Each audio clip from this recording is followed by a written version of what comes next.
Capítulo 171. En la historia original, ¿cuándo se decidió realmente la Segunda Guerra Mundial? O más precisamente, ¿cuándo se determinó la invasión nazi a Francia? ¿Cuándo Polonia fue pisoteada por las botas militares nazis? ¿Cuándo tuvieron éxito en la ocupación de Renania? ¿O fue cuando se confirmó que las relaciones entre Estados Unidos y Japón llegaron a su peor momento tras firmar el pacto antiaéreo con Japón? Debe ser antes de eso. El momento en que se decidió esta invasión a Francia fue mucho antes de que los nazis tomaran acciones militares. Sí. En 1919, el día en que Ferdinand Foch, lleno de ira, se burló del Tratado de Versalles. Esta próxima guerra se decidió ese día. Los nazis, la extrema derecha sin precedentes en la historia. Desde una perspectiva macro, los nazis son solo un subproducto del Tratado de Versalles, así que la causa es este tratado que estuvo mal desde el principio. Por lo tanto, fundamentalmente fue en 1920. Militarmente, en 1936. El día que tuvieron éxito en la ocupación de Renania y lograron liberarse del Tratado de Versalles, el cronómetro de la invasión a Francia comenzó a hacer tic-tac. La ocupación de Renania fue hace muy poco. Está bien que el Führer haga público esto. Debe hacerse público. No fue Estados Unidos quien dijo que ya no hay más acuerdos secretos en el mundo. A diferencia de la diplomacia del siglo XIX, llena de mentiras y tratos secretos, después de la Guerra Mundial, los tratados secretos y acuerdos clandestinos tendían a desaparecer. En su lugar, la diplomacia se caracteriza por hacer públicos los acuerdos pero mantener los protocolos adicionales en secreto entre ambos países para eludir estos compromisos internacionales. Por supuesto, desde mi punto de vista, no hay mucho beneficio en hacer público este tipo de tratado. A veces, solo haciéndolo público se vuelve más efectivo. Adolf parece desear que esto proceda con la misma audacia y orgullo que su rearme de Renania. Este pacto de no agresión con los nazis significa dos cosas. 1. Que la Alemania nazi y el Imperio ruso no son aliados. 2. Que el Imperio ruso continuará manteniendo una paz separada de Europa. El primero es un elemento que nos convierte en observadores en lugar de un país directamente involucrado en los futuros movimientos nazis, y el segundo es prácticamente evidencia de que no nos responsabilizaremos de las acciones nazis. Es decir, esto también es un acto de lavarme las manos frente al mundo, mostrando que no tengo ninguna conexión con el Adolf que tengo enfrente. Por supuesto, esto es una excusa. Puede que yo también reciba reproches por esto. Es prácticamente una declaración de que no contribuiré a la paz en Europa. Yo deseo la paz. Solo que no evito las guerras justas. Esto debe verse como que estoy soltando completamente la correa de la República Alemana que tanto costó mantener durante el Frente Oriental. Y, en realidad, el zar tampoco cree en esta paz anormal, ¿verdad? ¿Qué disparate es ese para alguien que ha luchado toda su vida por la paz? Me convencí cuando vi que ya sabía incluso sobre el Anschluss. ¿No era la integración económica de Austria una historia bastante plausible con la misma lógica que Manchuria para Japón? Aparentemente disgustado por estar siendo manipulado por mí, Adolf comenzó a exponer su propia interpretación, como cuando entró por primera vez. En realidad, hasta antes de venir aquí, yo también dudaba. ¿Realmente existe esta guerra del capítulo final? Si existe, ¿quién diablos podría hacer semejante guerra? Encontró la respuesta en nuestra conversación. Este encuentro en sí fue la respuesta para mí. Ahora me doy cuenta de que desde el principio hice la pregunta equivocada. Lo que realmente debía saber era, ¿por qué Rusia accedió a firmar un pacto de no agresión que no parece tener ningún beneficio?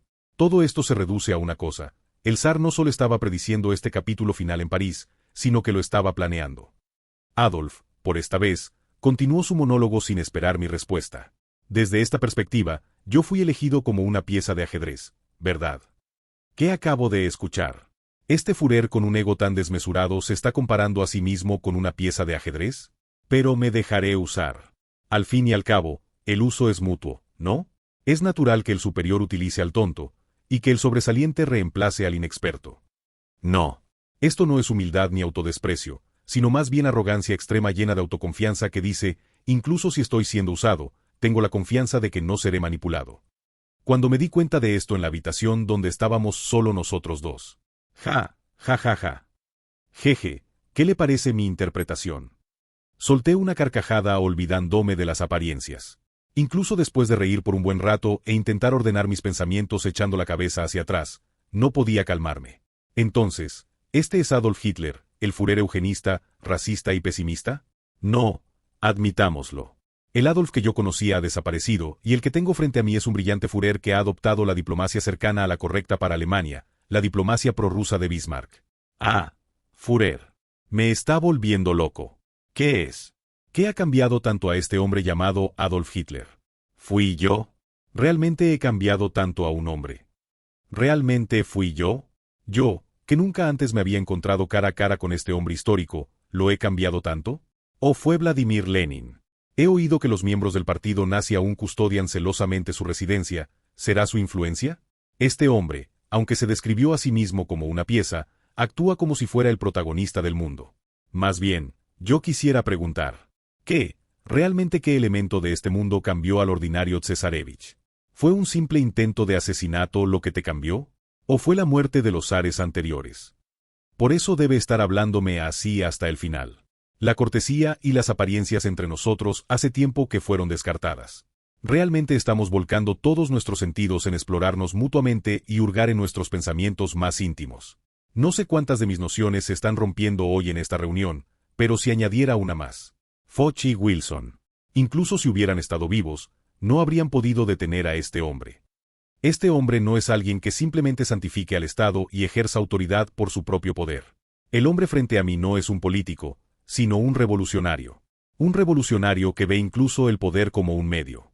Por eso, quizás su alta valoración hacia mí es solo una base para elevarse a sí mismo a una posición más alta. Es decir, inconscientemente podría estar pensándome como una herramienta para elevarse a sí mismo. No, debe ser así. Nunca he visto a alguien con mayor autoestima que este hombre. Si tuviera que pensar en alguien que veía el mundo de manera egocéntrica y su papel de manera determinista, ¿el duque Lvov?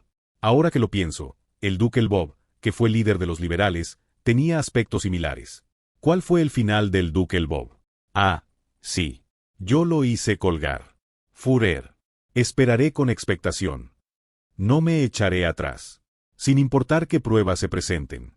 Me pregunto cuál será su final.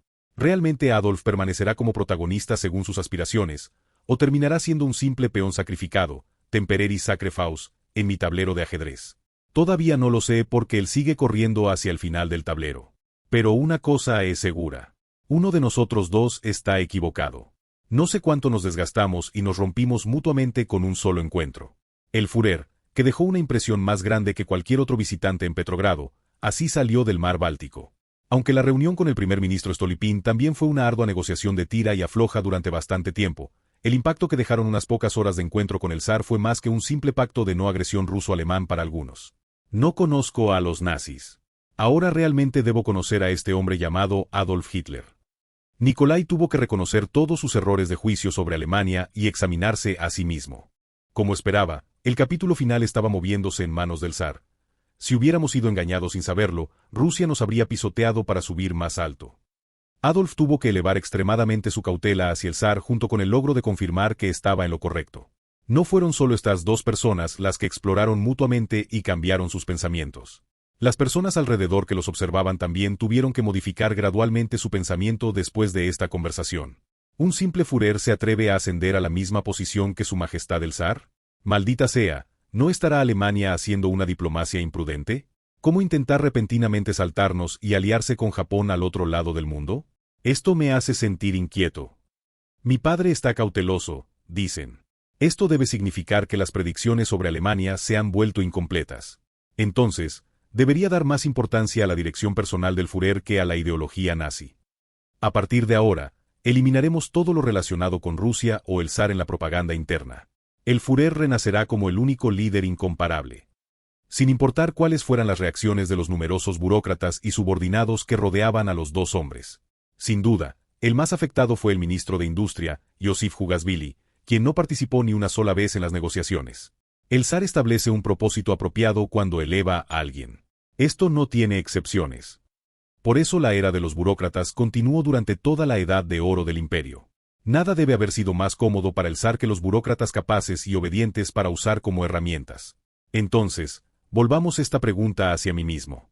¿Para qué estoy yo en esta posición? Kokovtsov, el ex primer ministro que ahora se ha ido al lejano oriente, dijo que el zar lo había elegido y lo había llevado hasta esta posición. El primer ministro Stolypin ha garantizado otros 8 años de mandato, pero cada vez más está siguiendo los pasos del ex primer ministro Kokovtsov. Gradualmente va reduciendo sus actividades externas y también internamente va soltando las riendas. Está filtrando a las personas a su alrededor, seleccionando quienes se retirarán con él, quienes permanecerán y quienes deben ser removidos para el próximo gobierno. significa que no completará los 6 años restantes de su mandato. Entonces hay 3 candidatos para el próximo primer ministro. Boris Turmer, el agua estancada del Ministerio del Interior, que aunque no llega al nivel de los burócratas de primera generación, puede competir con el primer ministro Stolypin. Sin embargo, aunque como ministro del Interior puede ser las manos y pies de la familia imperial, no es un súbdito que pueda cumplir los deseos de su majestad el zar. Luego está el diputado Alexei N. Kvostov. Sus tendencias son tan simples como sesgadas. Antialemán y de extrema derecha. A eso se suma el nacionalismo eslavo y el vigor juvenil. Sus tendencias son ligeramente similares a ciertos ultraderechistas de Europa Central y del Sur. Justo del gusto de ciertos diputados de tendencias específicas en la Duma. Sin embargo, el zar, que abarca las naciones paneslavas e incluso acoge a los judíos, nunca elegiría a semejante tipo como primer ministro. Entonces lo que queda es: soy yo. Solo él mismo. La prueba es que no eliminaron a su rival político Stolypin, sino que lo mantuvieron con vida. Y no solo lo mantuvieron vivo. El primer ministro Stolypin lo está cultivando. Tal como lo hizo el primer ministro Kokovtsov. No puede ser porque sea un santo de la Iglesia Ortodoxa que perdona incluso a sus rivales políticos. Probablemente sean órdenes de su majestad el zar. Volviendo a la conversación entre el Führer nazi y su majestad el zar, ¿cuál es exactamente el papel que se le ha asignado? Ese Führer le está dando la respuesta. Hitler, el pacto de no agresión ruso-alemán definitivamente no significa guerra con Francia. Danzig es de los eslavos occidentales, los Sudetes son del pueblo germano. Alemania también necesita prosperidad sobre la paz. El Führer nazi que vuelve a acaparar fervientemente las primeras planas de los periódicos mundiales cada semana apenas regresa a su país. Eras tú. Eras tú. Aunque no hay nada más tonto que confiar el propio ser a otros, Hugasvili nunca había estado tan agradecido por la existencia de ese Führer nazi como hoy. Porque en este momento vio la ilusión de que la existencia de ese hombre se conectaba directamente con su propia razón de ser. La razón por la que debo convertirme en primer ministro. La razón por la que el zar aún no me ha descartado a mí, que estaba tan arruinado. Es por ti, Führer nazi. ¿Qué Alemania y Rusia ahora se reconcilian y avanzan de la mano? ¿Qué cómo es posible tal estructura cuando ya no hay razón para la guerra con el pacto de no agresión ruso-alemán? ¿Qué no se ha completado la estructura donde los países occidentales y Alemania se enfrentan mientras Rusia se retira? Vamos, dígalo. Estoy preparado. No sé nada de eso. He comprendido mi papel. Ahora solo me queda avanzar sin apegos ni arrepentimientos. Esto no es estar absorto en el determinismo como ese Führer nazi que ni siquiera conoce su lugar, ni la arrogancia típica de los afortunados. Solo debo ver esto como que finalmente he encontrado mi papel después de romperme y chocar. ¿Acaso ha estado leyendo alguna novela del conde Tolstoy? Hoy está particularmente literario, ministro. Un simple ministro que apenas ha comprendido su papel no puede dar respuestas correctas a decenas o cientos de preguntas. En su lugar, puede ir descubriéndolas una a una desde ahora. De todas formas, todas estas preguntas culminan en que el zar ha estado preparando algo a través de las personas a su alrededor desde hace mucho tiempo. Así que por ahora, aún no lo ha comprendido como yo, o lo sabe pero finge no saberlo. ¿Qué quiere decir ahora? La razón por la que el zar elevó a un simple joven judío sin conexiones ni eventos fortuitos hasta director de la Ojrana. La razón por la que puso en sus manos autoridad militar limitada y derecho de operaciones independiente, recolección de información y presupuesto casi limitado, actividades no supervisadas e incluso una enorme autoridad pública que va en contra de esta era de libertad y derechos humanos. Tendré que ir descubriéndolo uno por uno. Director, quiero saber esa razón. ¿Entiende? Le estoy preguntando cuál es ese papel que se le ha dado. Por ahora, empezando con el director Bronstein. Capítulo 172. Fue justo cuando nació el príncipe heredero Nikita. El zar prohibió temporalmente fumar en el Palacio Imperial, y desde entonces ningún alto funcionario se atrevió a entrar con tabaco por temor a caer en desgracia.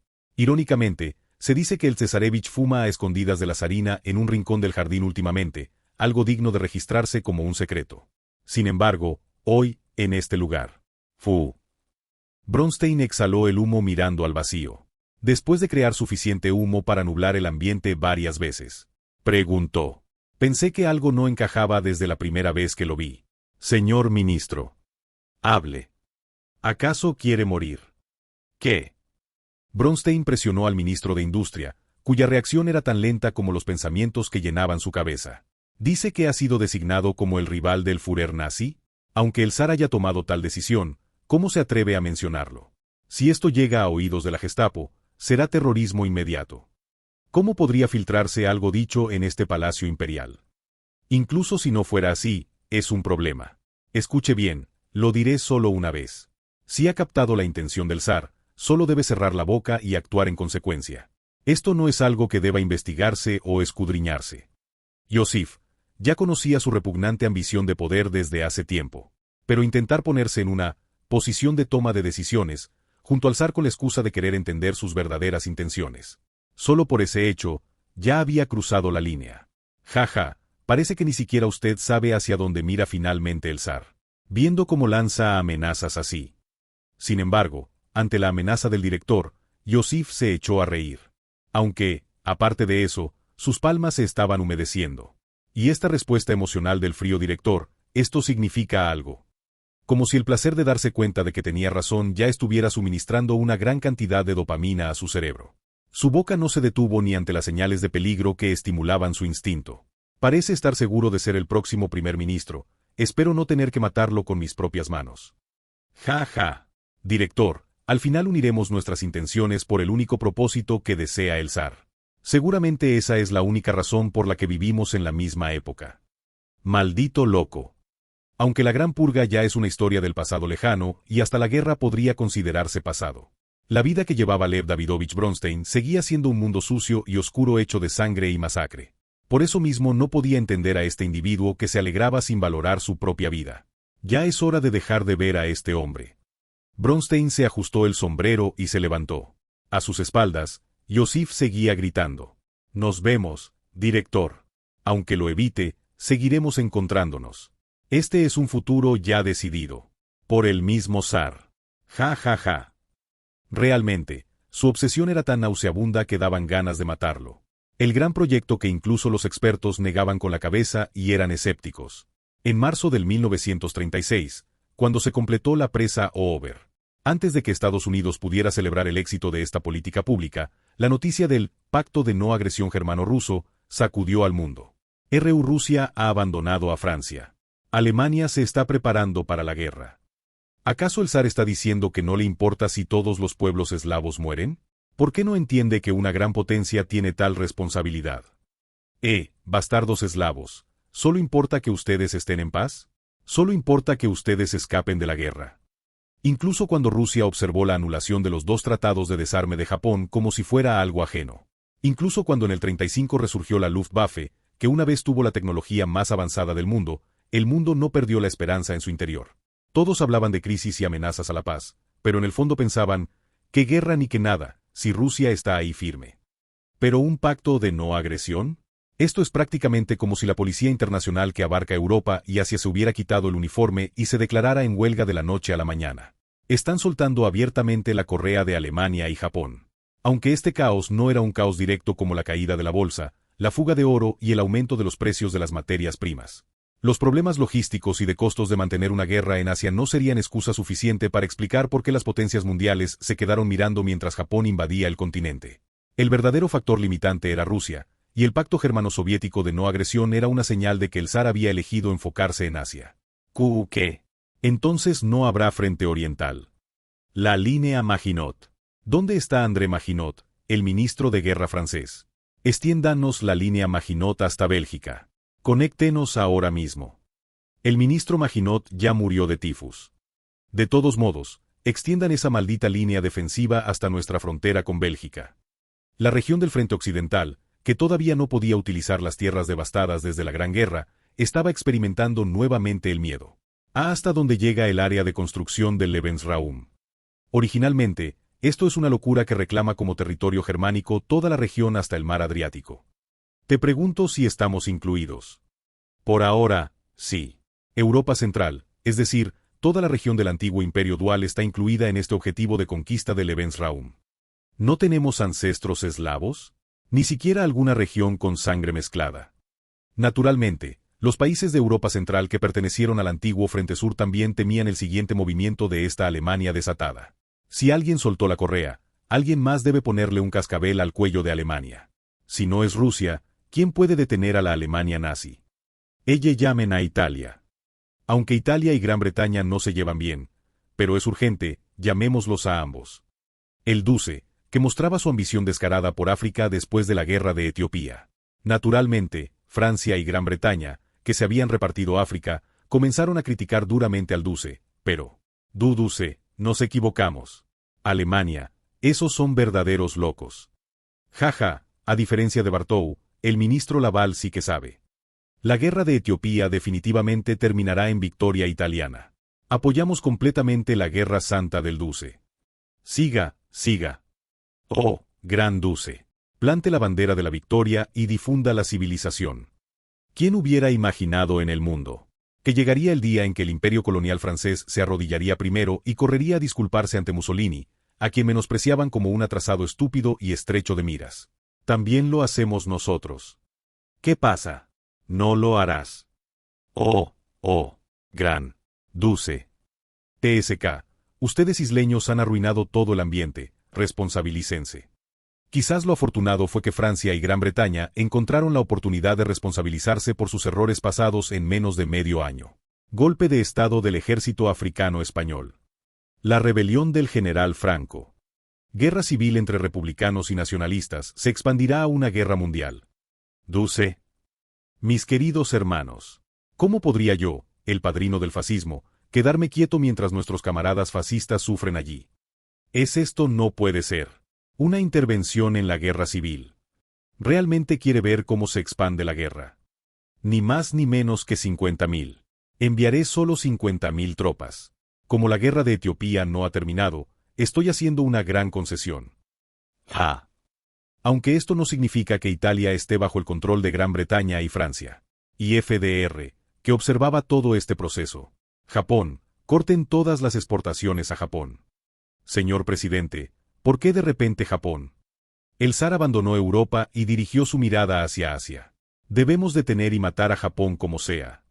Por alguna razón, Asia comenzó a parecer una bomba más grande que Europa, que estaba explotando por todas partes.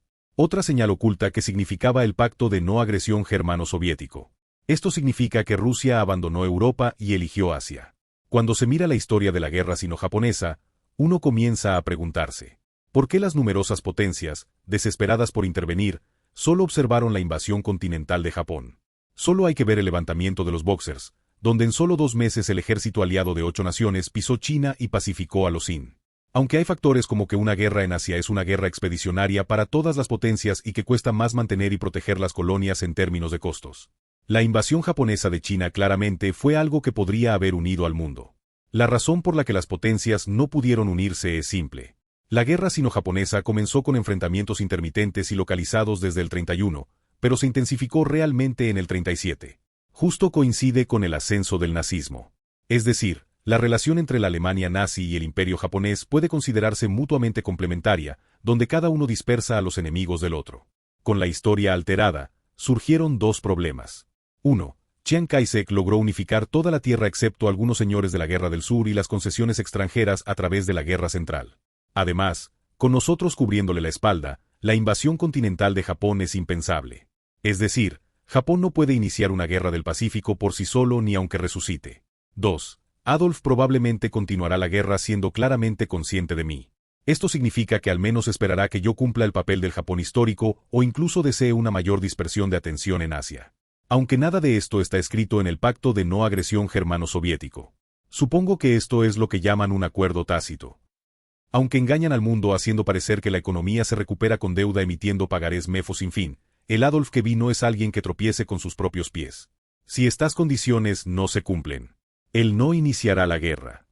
Al final, ese plan de Lebensraum podría simplemente detenerse en la absorción del territorio del antiguo imperio austrohúngaro por parte de Alemania. ¿Por qué esto es un problema? Nikita. La guerra debe estallar. Esta es, la única manera de liquidar toda la historia que las potencias han acumulado durante 300 años y seguir adelante.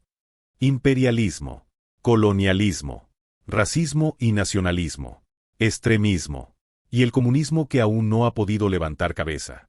Todas estas ideologías y semillas de discordia son como llamas que solo pueden apagarse con la guerra. Incluso en la historia original, sin poder erradicar el comunismo, pasaron por una era que congeló todas las ideologías llamada Guerra Fría, superaron el modernismo y se estableció el valor de la democracia liberal. No fue casualidad que todo el mundo del siglo XXI mirara en la misma dirección ideológica. Podrías preguntarte, ¿por qué no impido esta guerra? ¿Por qué observo pasivamente a los nazis y avivo a Japón? Así es. Es simple. Porque me queda poco tiempo de vida.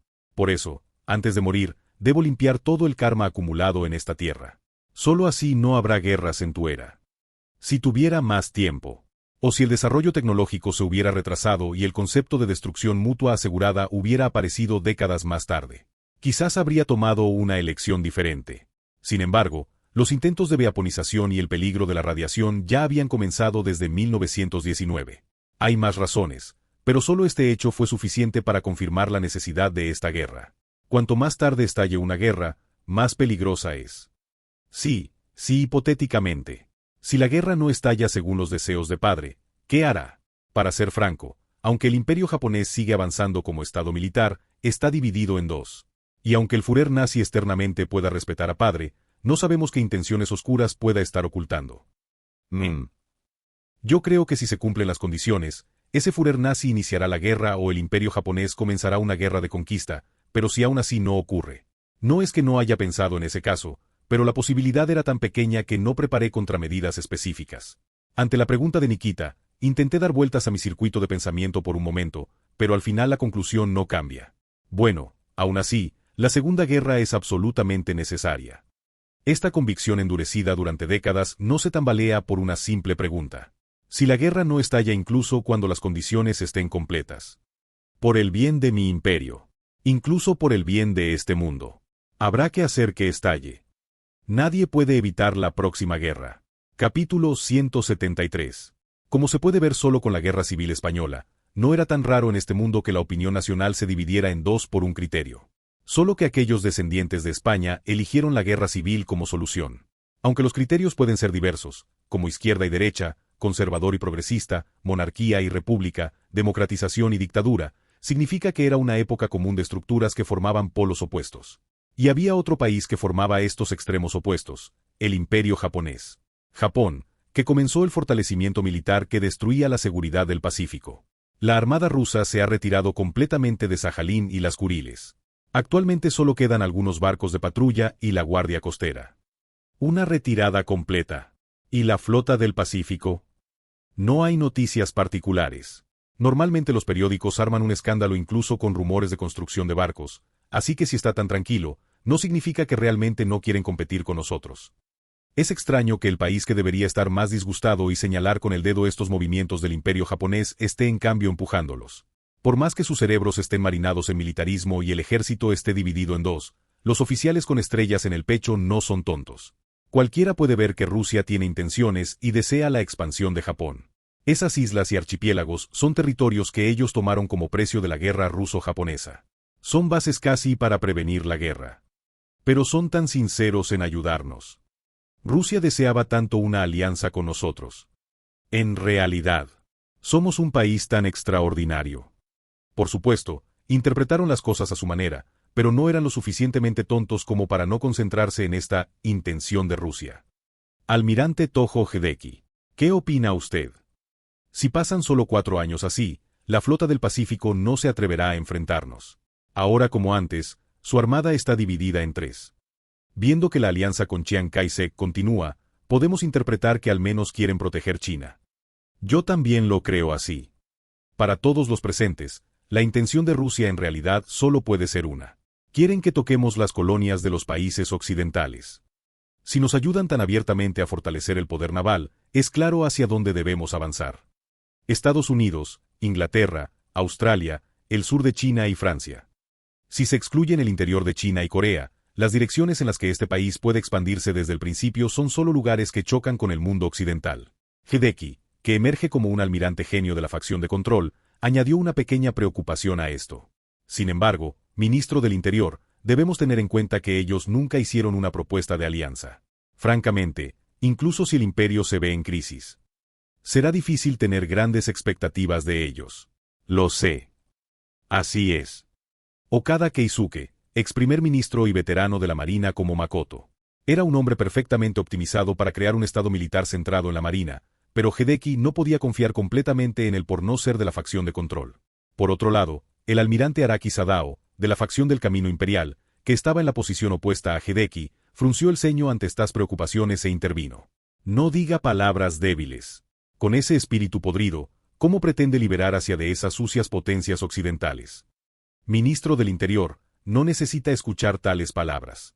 La flota del Pacífico absolutamente no se enfrentará a nosotros, y aunque lo intentara, ya sería tarde para entonces. Filipinas, Guam, Hong Kong, Indochina. Todo debe estar en nuestras manos. Sadao. Hideki, ¿no oyes los gemidos de los asiáticos? En un momento en que apenas alcanzaría con rescatarlos lo antes posible, te empapas de derrotismo. Es difícil incluso mirarte a los ojos. El enfrentamiento entre las dos facciones comienza tan pronto como se alargan las palabras. La forma en que están sentados, divididos claramente a izquierda y derecha del ministro del Interior, ya muestra que están preparados para lanzarse unos contra otros. Primero revisemos el estado de la construcción. ¿Hasta dónde hemos llegado? Todos los diques están llenos, pero la opinión dominante es que aún faltan acorazados clase Congo y clase IC. Al final, como los diseños originales son de barcos de hace 20 años, no hay remedio. Necesitamos nuevos barcos. Al menos 8 barcos que proporcionen un poder tremendo. Los barcos que todavía usan el diseño original del Yuga del final de la Gran Guerra. Incluso los barcos recientes son en su mayoría construidos durante la época de reducción militar de los años 20, por lo que se nota que les falta algo por todas partes. Alta velocidad que alcance los 30 nudos. Desplazamiento que supere las 60.000 toneladas. Y debe llevar cañones supergrandes de 460 mm. ¿Quieres poner cañones de 18 pulgadas? Hace poco que desplegamos los de 16 pulgadas. ¿Crees que es posible construir tales barcos en el corto plazo? Aún así hay que hacerlo. Si solo quitamos vuestro espíritu de perdedores, nada es imposible. Si todo se resolviera solo con espíritu, ¿quién haría el presupuesto y quién construiría? Un silencio repentino sigue. Hideki, necesitas tener cuidado con tus palabras. Lo siento. La razón por la que incluso los que están en posiciones más altas no pueden refutar la teoría espiritual de Araki. No es porque esa teoría del todo ese espíritu sea realmente la solución. Es porque si se equivocan aquí, existe la posibilidad de ser inmediatamente etiquetados como antinacionales y derrotistas. El problema del presupuesto. No sé cuánto costará cada uno. ¿70 millones de yenes? 80 millones. En una época donde el salario mensual de un policía, un funcionario de bajo rango, no llega a 100 yenes, construir barcos que cuestan decenas de millones, y además 8 de ellos, es algo absurdo. Costará más que eso. Debe considerar más de 100 millones de yenes. Y si quieren hacer una flota con esto, parece que se necesitará un costo que alcance el nivel de reparaciones de guerra. Sin embargo, todos los reunidos aquí sabían, incluso antes de que comenzara la reunión, que la construcción adicional sería segura. Porque todos los barcos que se construirán de ahora en adelante. Ministro de Finanzas, emitiremos más bonos. Los bonos patrióticos tendrán como garantía activos nacionales en el extranjero. Si son activos extranjeros, ya sabe, emítalos con cualquier otro nombre apropiado. No se pudrirán simplemente en el puerto, sino que realmente valdrán su dinero, es decir, se usarán en combate real. Establecer planes de construcción naval y construir con impuestos es trabajo del gobierno, y recuperar la inversión con esa flota es trabajo de los militares. Y entre los uniformados aquí presentes, no había ni uno solo que dijera que no podrían recuperar la inversión. Si hubiera habido alguien así, ya estaría siendo investigado como antinacional. Esta expansión de Japón era ahora descarada, sin intención de ocultarla, e incluso realista. Naturalmente, los países vecinos que observaban esto. Mierda, ¿construyen otra vez? Están construyendo de nuevo, ¿verdad? ¡Guau! ¿Cuánto es eso? No han gastado al menos el 1% del presupuesto nacional en un solo barco. Esos tipos definitivamente harán una guerra de conquista. Entre ellos, si tuviéramos que elegir un país, sería la Gran Corea. Hace tiempo que renunciamos a desarrollar una armada para enfrentarlos. En cambio, criaremos un ejército enorme como el de Rusia y nunca más perderemos las 8 provincias de Corea. Habían llenado todo el país con un sombrío ejército terrestre. Maestro Yi, estabas equivocado. Aunque 100.000 fueran suficientes para prevenir la invasión Imjin, ahora necesitamos una era de 500.000. Mamá, cuando crezca quiero solicitar la escuela de suboficiales. Tigre del ejército. Yuk-gun, Yuk-gun, Yuk-gun. Ellos iban en serio. Aunque Nikita, nacido en el 02, Tiene edad suficiente para entrar en la clase dirigente que lidera la sociedad, habiendo dejado atrás su juventud. Es curiosa. No es linda siendo tan pequeña. TSK, siendo una niña ni siquiera podrá ser zar. ¿Qué tiene de bueno? La haremos zarina. Solo hay que cambiar el sistema. ¿A voluntad de quién? Nikolai sentía que finalmente entendía hoy el dicho de que un niño tiene un niño. Yo, abuelo. Nunca había sentido tanto el envejecimiento ni se había dado cuenta de que su era estaba llegando a su fin. Aún así, mirando fijamente a la pequeña criatura envuelta en una tela pequeña en brazos de su nuera. Ciertamente es una niña. Debe ser realmente de su sangre, ya que siente una emoción indescriptible burbujeando. ¿Mikhail sentirá lo mismo en unos años? Nikolai expresó indirectamente su alegría, diciendo que el placer de ver crecer la familia es un privilegio exclusivo de los ancianos. Dmitri también debería tener noticias de un hijo pronto. ¿Y Sasa? Morozov, esos bastardos. Debería haberlos matado hace tiempo. Por ser blando de corazón no pude arrancar sus raíces durante la purga, ¿y se atreven a apuntar a nuestra hija menor? Estos bastardos. ¿Cuán sucia debe ser su retaguardia para que no aparezca nada por más que se escabe? Nikita, me llevaré a tu padre. Morozov. Definitivamente os mataré. Eliminación de la corrupción. Erradicación del mal arraigado. Desmantelamiento de empresas. Sí, madre. Cuando el rostro de Nikolai empezó a enrojecerse como si le hubieran pulsado un interruptor al hablar de su hija menor, Anna lo arrastró fuera de la habitación.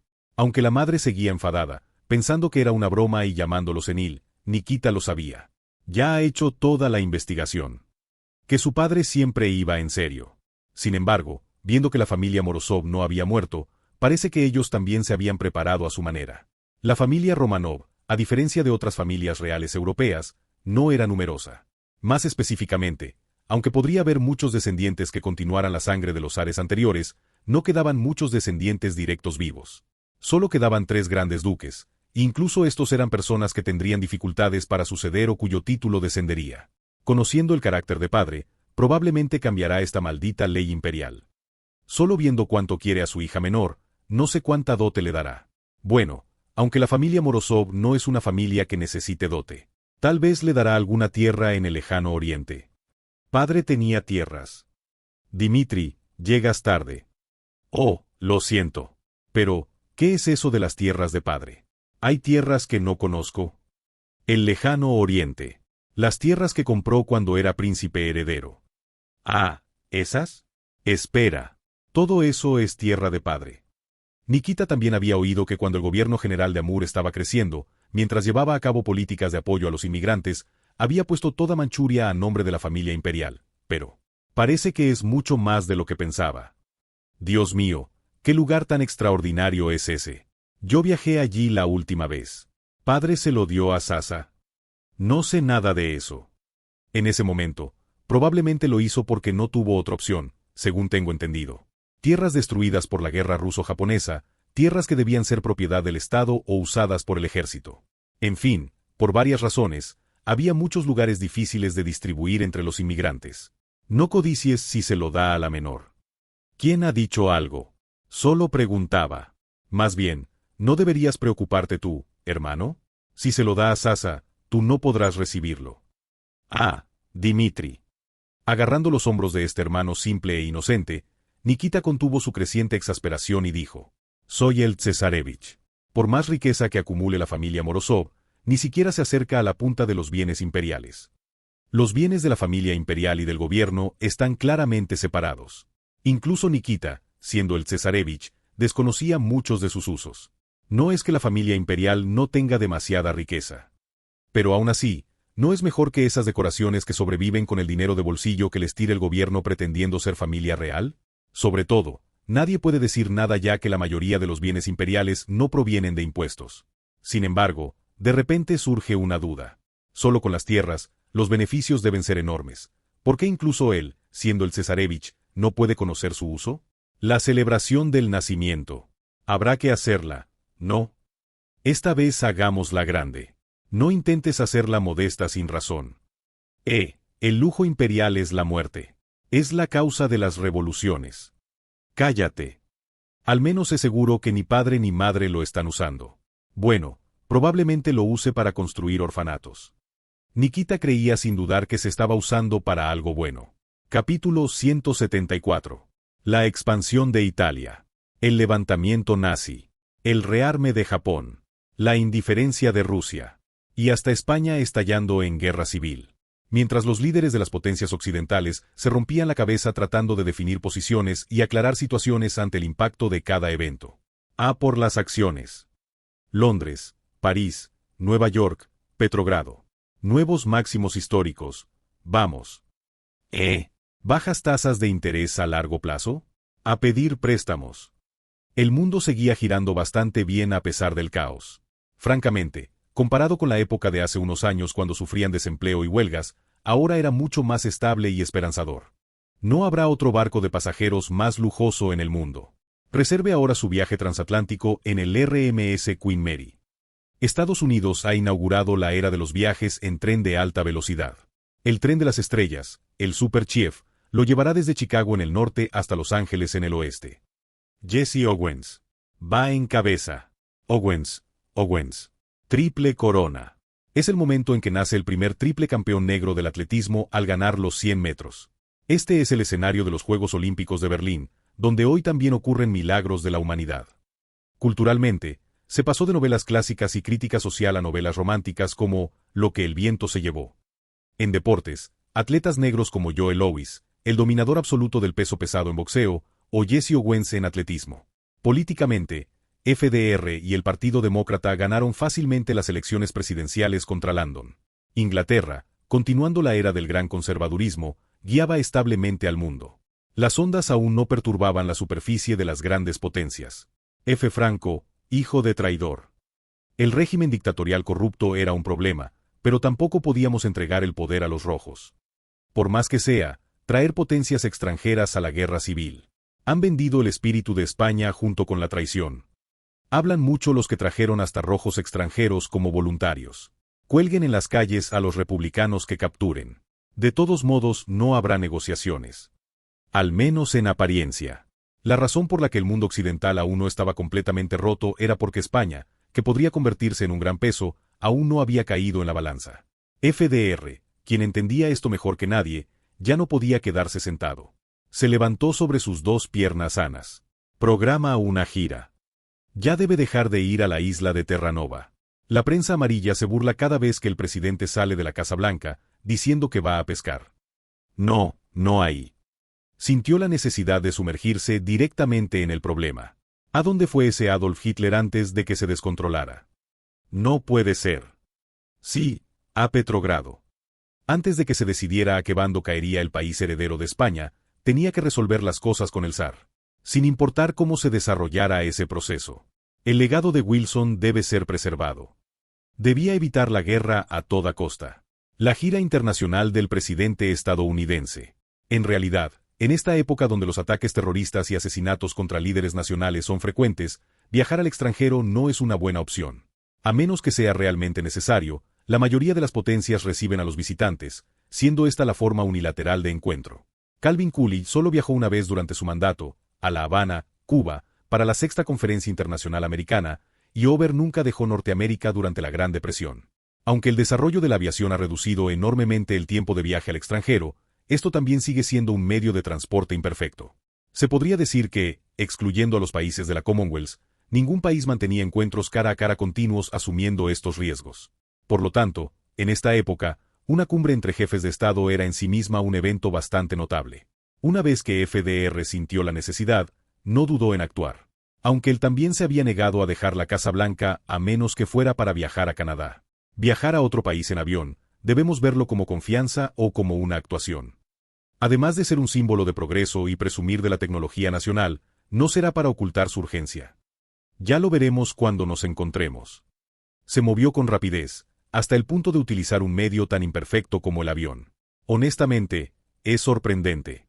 Incluso él, siendo el zar, no podía realizar giras debido al tiempo y la seguridad conforme envejecía, pero claramente los jóvenes de hoy son diferentes. Sin embargo, surgen dudas. Mientras que el Führer vino a Petrogrado con la fuerte convicción de que obtendría lo que quería, ¿cuál es el propósito de la gira de FDR? ¿Hay algún tratado que Rusia y Estados Unidos pudieran firmar?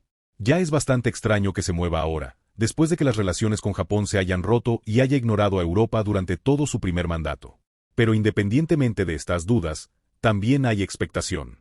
El Führer nazi me inspiró una emoción y expectativa indescriptible solo con su propia transformación, tanto que cada uno de sus movimientos captaba inevitablemente mi atención. El líder del mundo libre. El líder que terminó la Guerra Mundial y abrió la Guerra Fría. Franklin D. Roosevelt. Solo poder escuchar su evaluación hace que este encuentro valga la pena. No, incluso si solo satisface mi curiosidad personal, estoy dispuesto a dedicarle gustosamente mi tiempo. Él es el humano más cercano al ideal al que yo aspiraba en mi juventud. Porque fue el único vencedor de la historia original. Por eso fue. Supongo que últimamente no son pocos los que quieren visitar este país. Incluyéndome a mí. No faltan los que tienen asuntos conmigo. Aunque yo no los tengo con ellos. ¿No es así todo en el mundo? Presidente de Estados Unidos, puede llamarme simplemente Franklin. La razón por la que no rechacé esta reunión. Es realmente una reunión donde no hay nada que ganar. Se siente aún más así porque es una relación donde no se busca nada.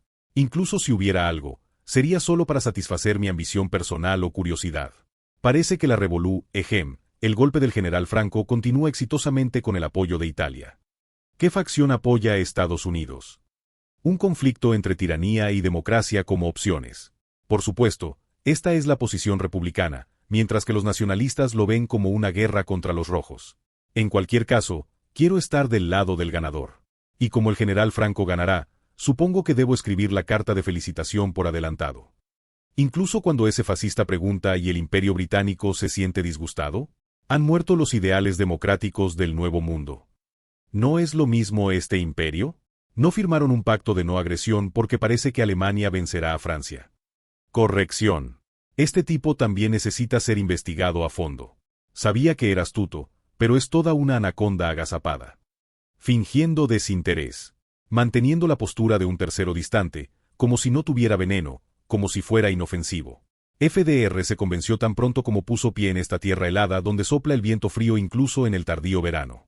Estos no son mamuts congelados aislados del mundo. Son serpientes gigantes esperando el momento de romper este hielo. Lo que hace que esta astucia sea particularmente evidente es el sistema de este país. Este país no se deja llevar por la opinión pública ni se ata al consenso nacional. ¿Ley de neutralidad? Tal cosa sería abolida con una sola palabra del zar. Es un país que inmediatamente se prepararía para la guerra. El hecho de que esta enorme nación mantenga un sistema que puede responder ágilmente al exterior. Solo ese hecho merecía cautela. Por eso FDR no creía ingenuamente en ese tipo de pacto de no agresión. A veces, lo escrito en papel no lo es todo. Ese tipo de tratados, el zar es un hombre que puede emitirlos libremente para sus propios planes. ¿Qué le hace pensar eso? No lo sé. Más bien, es una pregunta que yo quisiera hacer. ¿Qué vieron exactamente el Führer Hitler y el zar para firmar un pacto de no agresión de la noche a la mañana? En mi mente solo aparece la palabra guerra. Podría ser. Pero nuestro imperio no se verá envuelto en esa guerra. Si tuviera que hacer una analogía, esto podría llamarse una doctrina Monroe al estilo ruso. Sí, se podría considerar como una ley de neutralidad. Mentira. Otra mentira. Aunque es una declaración lógicamente correcta sin errores, es falsa. Por lo tanto, sin duda es una pregunta para comprobar si es un idiota que ni siquiera conoce la existencia de la próxima guerra. Si el otro no revela ninguna verdad en el diálogo, lo correcto es ocultar las propias intenciones. A este paso, el imperio japonés caerá. Los deseos irreprimibles siempre llevan a cometer errores. Si nadie les muestra la realidad, sus delirios se convertirán en acciones. Creo que esa lección no deberían darla las potencias occidentales, que tanto odian. Si lo hicieran, las emociones entre Asia y Occidente no se resolverían ni en un siglo. Tiene la voluntad de disciplinarlos. Aunque por supuesto, que ellos acepten nuestra enseñanza como aprendizaje es otro asunto. Lo dije. Aunque nunca di precipitadamente señales de guerra, la diplomacia occidental hacia Japón ya se está convirtiendo en presión. Equipos mecánicos, goma, acero, petróleo, tierras raras, materias primas, incluso textiles como lana y seda. Todo el comercio de materias primas necesarias para su guerra y la industria militar está prácticamente cortado. A pesar del éxito en desplazar al Imperio Británico y alcanzar el primer lugar en la industria textil internacional, todos los que tienen aunque sea un pie en Asia están unidos en su intento de asfixiar a Japón. Ahora el único país en el que pueden confiar es el Imperio ruso. E incluso eso es imposible confiar completamente. Porque el destino de una industria sin suministro de materiales ni mercado es solo la extinción. Es verdaderamente una situación desesperada no violenta. Ese país insular no tiene otra manera de resolver esto que la rendición. ¿Cómo no se da cuenta de que esa presión los empuja más hacia el precipicio? El zar no está salvando a esos asiáticos, pero les está dando el valor para dar la vuelta y luchar desde el precipicio. ¿No es así? El mayor problema. Rusia no participa en esta presión contra Japón. Ese último hilo de esperanza. El imperio japonés se aferra solo a eso mientras cultiva su sueño militarista. Vaya, no vino a dialogar sino a amenazar. No, vino a exigir responsabilidades. Por favor, no malinterprete mis intenciones. Como presidente de una nación, me preocupo por los intereses nacionales, pero no busco dañar los intereses de otros países. Más bien, quiero señalar que cuanto más fuera de control vayan ellos, peor será también para el imperio ruso. El impredecible curso de la Alemania nazi. Además, el imperio japonés que se precipita fuera de control. No puede ser bueno para el imperio ruso tener estos dos peligros a ambos lados. A pesar de conocer este hecho, el zar del imperio observa como si estuviera aburrido. No creerá que el paneslavismo ya no es suficiente y ahora está absorto en el asianismo. ¿Desde cuándo este país se ha preocupado tanto por los orientales? Lo que se gana añadiendo peligros a ambos extremos del imperio. Roosevelt estaba convencido de que el zar no ganaría nada con tales acciones. Así que incluso por el bien de la actual hegemonía estable de Rusia. He estado pensando dónde se torció nuestra conversación, y ahora creo que lo entiendo. Parece que nuestro presidente tiene algo en común con el Führer nazi. Que yo cultivo problemas que no puedo controlar. Imposible. ¿Qué quiere decir? ¿Qué me parezco al Führer de Alemania? Ese mismo modo de pensar es arrogante. Controlar otros países. ¿Cómo sería eso posible en una era de soberanía viva? ¿No está demasiado atrapado en el pensamiento colonialista? ¿Será paranoia si esa sonrisa mientras saca temas fundamentales de repente parece burlona? Maldición. Sea lo que sea, solo con ver esa compostura parece entenderlo. Este viejo de más de 60 años debe ser sin duda un hombre que busca destruir la cosmovisión de las potencias occidentales. Si no es eso. O simplemente es un amo loco que quiere matar a estos perros sin correa. Capítulo 175. Amigo mío, ¿qué vamos a hacer si sigues atrapado en ese pensamiento tan ingenuo? La guerra no es algo que se deba mencionar a la ligera, y su preparación no debe intentarse con una mentalidad mediocre. ¿Los nazis y el imperio japonés? Eso solo es posible porque ya no son países normales. Un país democrático común ni siquiera menciona la palabra guerra a la ligera. Especialmente si se trata de un político. En ese sentido, es digno de elogio que FDR se haya mostrado tan audaz frente a mí. Sin embargo, también me enorgullezco de haber llegado a conocer muy bien a su país durante la Gran Guerra. Los Estados Unidos jamás podrán realizar un ataque preventivo. Las cadenas que les impiden golpear primero. Esta es simplemente una limitación de ese país, independiente de su poder nacional. Bien, entonces analicemos. El ataque preventivo es difícil. No tienen más cartas que las sanciones actuales. Europa sigue siendo un espectador pasivo. ¿En qué se diferencia entonces la actitud de ese país de la mía? Franklin, el Wilson que yo conocí, al menos no era un hipócrita. Lo que quiero decir es que, aunque dio el discurso de paz sin victoria, no se limitó a hablar. Aunque Wilson fuera un soñador moral, no era un ideólogo que intentara cubrir el mundo con un paño blanco y limpio. Utilizó eficazmente a grupos de extrema derecha y patriotas para aplastar a los activistas antibelicistas y del movimiento obrero en aras de la unificación nacional. Además, eliminó todo elemento que pudiera interferir con esta guerra. Ya fueran empresas sin industria militar, republicanos, pacifistas, quien fuera. Wilson no recibió el Premio Nobel de la Paz por buscar la paz. Fue porque tenía la voluntad de hacer la guerra por la paz. Lo único verdaderamente elogiable de Wilson era eso. No por proponer principios de paz irrealizables, ni porque el ejército estadounidense fuera bueno en la guerra, ni por vender muchos suministros, sino porque desenvainó la espada. ¿Pueden ustedes incendiar Tokio ahora mismo? ¿No sería más extraño responder que es posible? Yo sí puedo. Por supuesto, no lo haré. Incluso si Japón se sale de mi control, no hay razón para hacerlo. Y esa es la diferencia entre usted y yo. Al menos yo no mostré la arrogancia de aferrarme a Filipinas, que no puedo proteger. Tampoco mostré la hipocresía de pedir ayuda para domesticar Asia mientras era incapaz de realizar un ataque preventivo. Si le mostré una sonrisa sincera al Führer nazi, a este solo puedo darle una burla mordaz. Arrogancia e hipocresía. Dos enfermedades crónicas que ese país nunca podrá curar. Si al menos hubieran sido un país completamente imperialista como Inglaterra. O si, como nosotros, no hubieran tocado las colonias. ¿Habría sido diferente su disposición entonces? No. Han estado abandonados demasiado tiempo a una libertad irresponsable. La ventaja y desventaja del Nuevo Mundo. Su voluntad debe verse como que se ha vuelto como Galápagos, aislada de otros continentes. Roosevelt, quien había estado rumiando mis críticas sin responder durante un buen rato. Ya no se ve la ligereza en él, que era infinitamente bondadoso y cercano. En cambio, cuando levantó la cabeza, sus ojos me miraban con una voluntad diferente a la anterior. Son palabras muy acertadas. Después de dirigir este país durante 4 años, me di cuenta de algo. Este país, parece que no puede soportar el hecho de que alguien esté por encima de ellos. Podría decirse que necesitan a alguien que se responsabilice, pero odian a quien los gobierne. Confrontación directa. No sé si está mirándome a mí o a los problemas que he enumerado, pero en este momento no evitó mis ojos.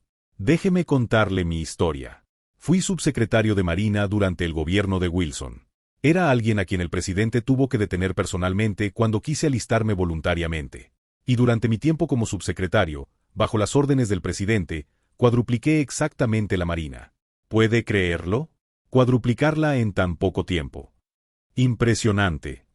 Parece que FDR, a pesar de ser demócrata y no ser cercano a los militares, siempre ha sido bueno desarrollando la Marina estadounidense, tanto antes como ahora. Pero un día corrió un rumor en la Casa Blanca. Wilson sufrió un derrame cerebral después de su conversación con el zar. Aunque parecía una tontería digna del ocultismo, el rumor causó tanto alboroto en el gabinete durante un tiempo. Sin embargo, lo que conmovió mi corazón no fue ese rumor. Fueron las palabras que le siguieron. Mientras decía esto, Roosevelt mostró 4 dedos con el pulgar doblado.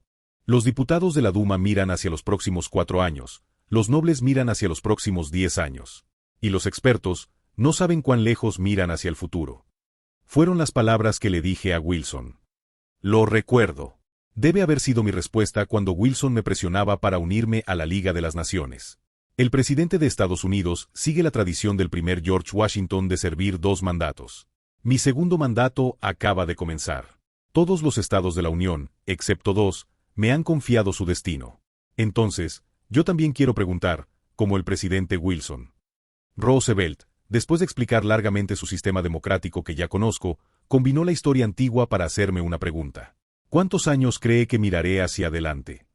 Bueno, no lo sé. Yo tampoco lo sé. Si serán 4 años, 8 años, o quizás 12 años. Pero hay una cosa que es segura. Roosevelt se abrocha el botón del pecho como si no quisiera continuar la conversación. Si Tokio arde, será porque yo lo ordené, no usted. Me devuelve todas mis palabras, asiente con la cabeza y sale de la habitación. Su figura alejándose firmemente. No podía ser sino la escena más impresionante de este encuentro de hoy. Excelencia, ha llegado. Maldita sea, pensé que me moría asfixiado. Que Wilson murió de un derrame cerebral. Todo mentira. Seguro que murió de rabia. Ese hombre murió de pura frustración. Roosevelt avanza a grandes zancadas y se sienta en el sofá antes de que todos los que esperaban puedan levantarse y acercarse. Solo por su temperamento, todos se llevaron la mano a la frente, anticipando el ambiente de la conversación. ¿Acaso tuvo una pelea? Va, la diplomacia es parte de la lucha. Tan pronto como escuchan la evaluación de FDR, se escuchan suspiros contenidos de «Oh, señor», desde todas direcciones. Pero al menos le dijo que podríamos levantar las sanciones si los japoneses solo reducen su armamento, o que podríamos mediar si es muy difícil. Eso lo harán ustedes cuando se reúnan con ese maldito Beren Volkov dentro de un rato. Presidente, el único que puede mover a Beren Volkov es el zar Nikolai. Ni siquiera escucha a su propio primer ministro. Roosevelt se quita el abrigo y se recuesta en el sofá.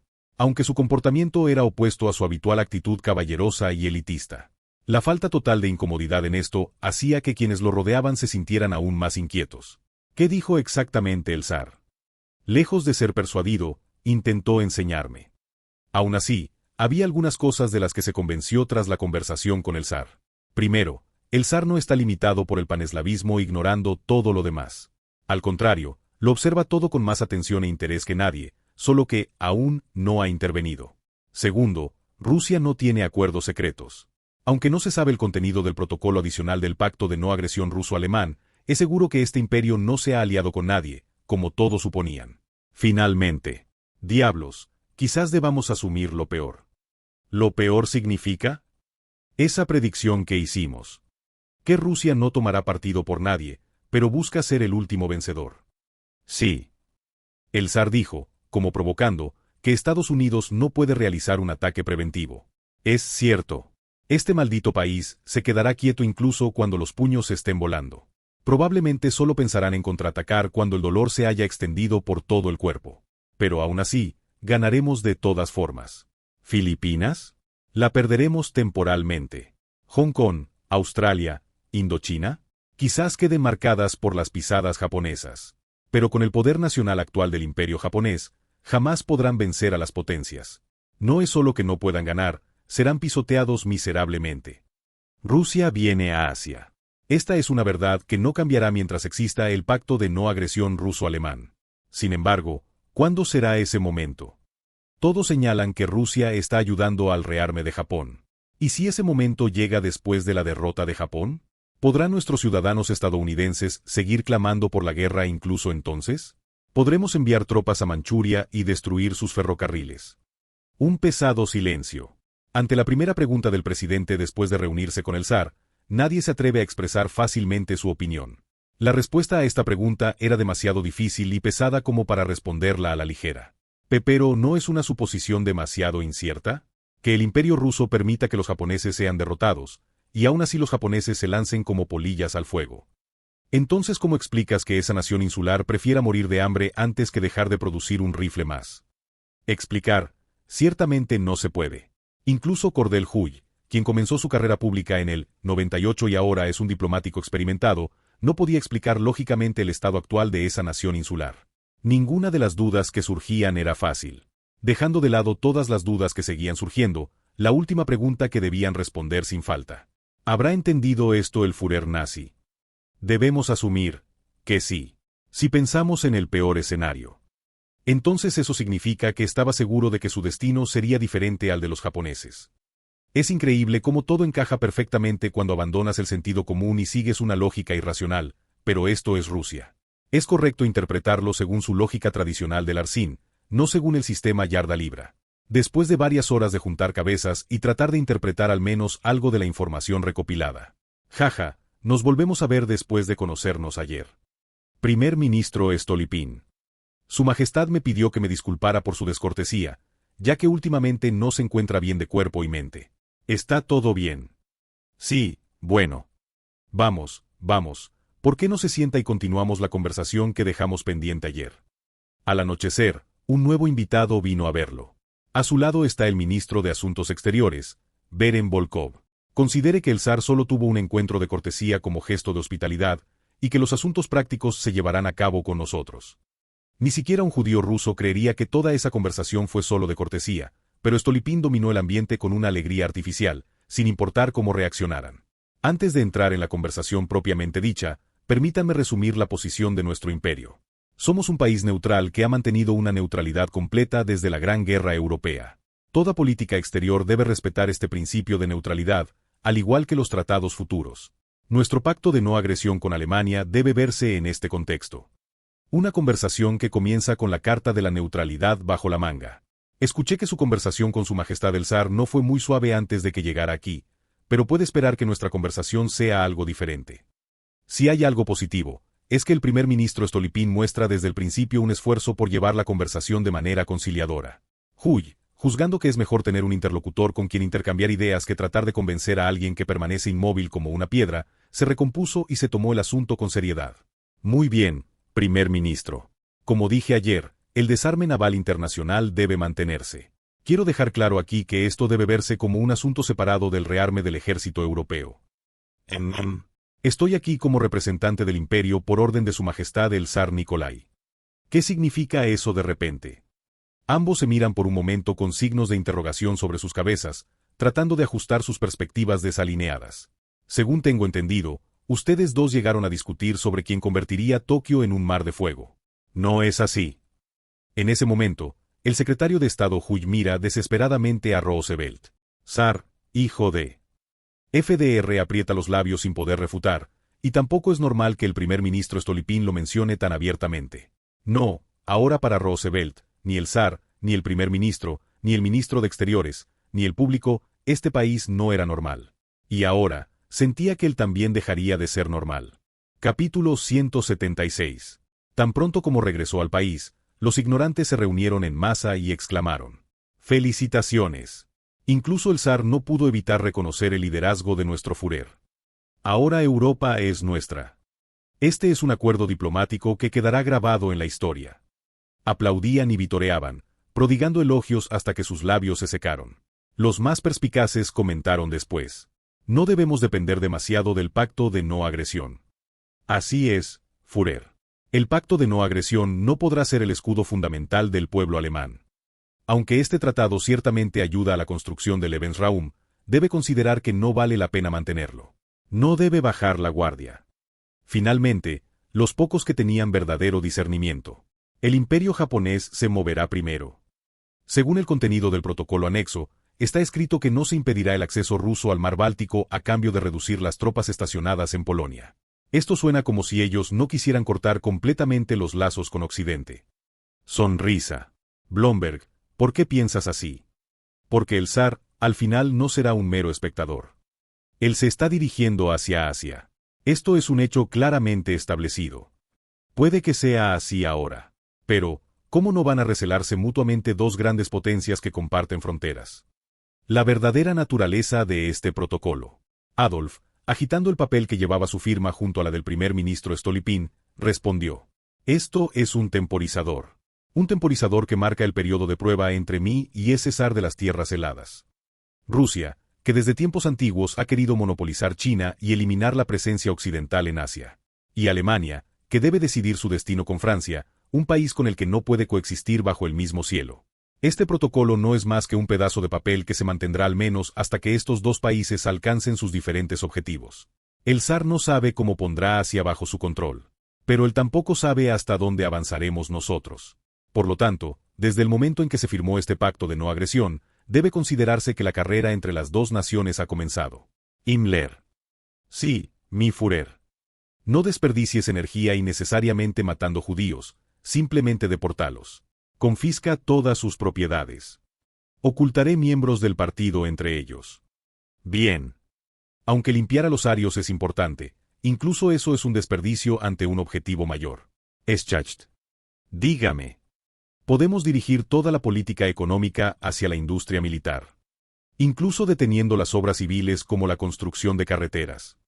Centrándonos en empresas militares como Krupp. Para hacer eso, tendríamos que privatizar las empresas y desarrollarlas con impuestos. No importa. La economía libre tampoco es importante ante la supervivencia de esta nación. Adolf no pensaba tolerar ningún elemento que se atreviera a interferir en esta carrera. El éxito del Anschluss está asegurado. Esto es algo que incluso Francia e Inglaterra ya prevén claramente, y aún así mantienen la boca cerrada. Lo que verdaderamente debe prepararse ahora es lo que viene después. A más tardar el próximo año.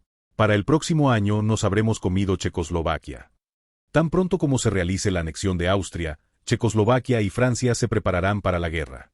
Mi Führer, perdone mi atrevimiento, pero las fuerzas de defensa aún no están preparadas para la guerra. ¿Cuándo terminará el general Fritz sus preparativos? Después de que nuestros enemigos hayan terminado los suyos.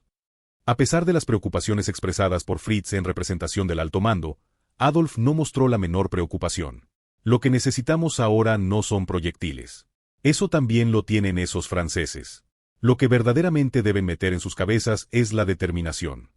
Eso único que Francia no posee, pero Alemania sí. No hablo de teorías espirituales como el Elan vital de Foch.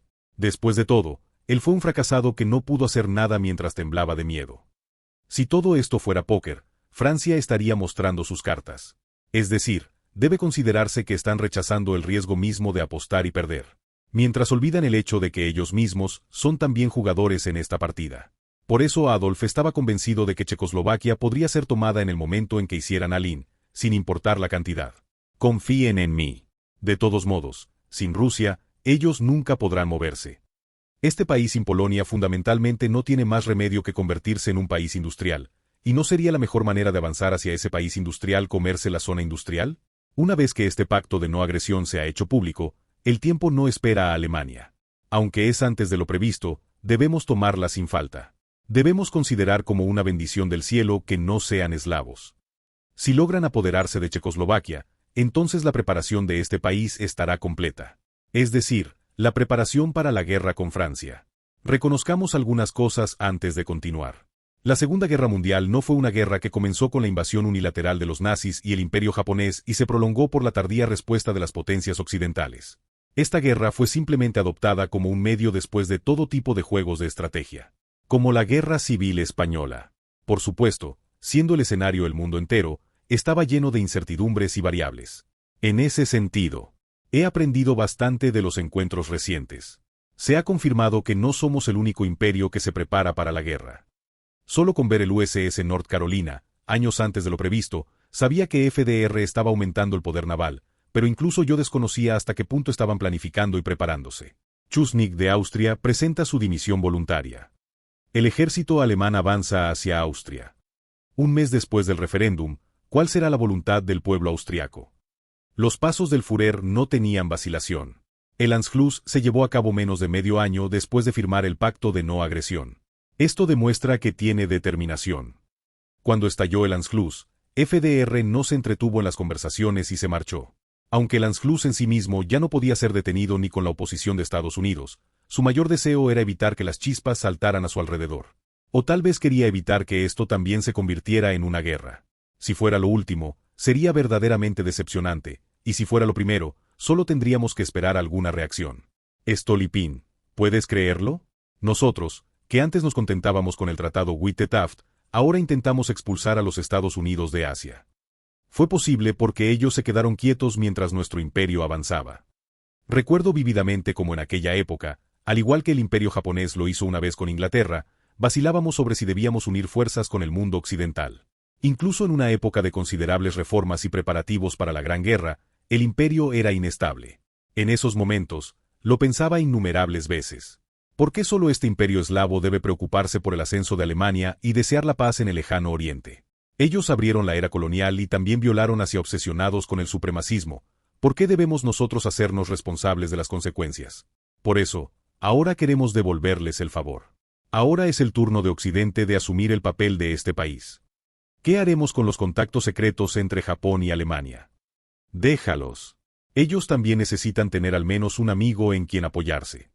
Aunque les proporcionemos materias primas y firmemos varios tratados, no formaremos una alianza. Este país es neutral. Porque este país, que ya no necesita preocuparse por su supervivencia, no asumirá ninguna responsabilidad más. Aunque Roosevelt se fue así, el simple hecho de que no participáramos en el diálogo lo llevará a buscar otros caminos.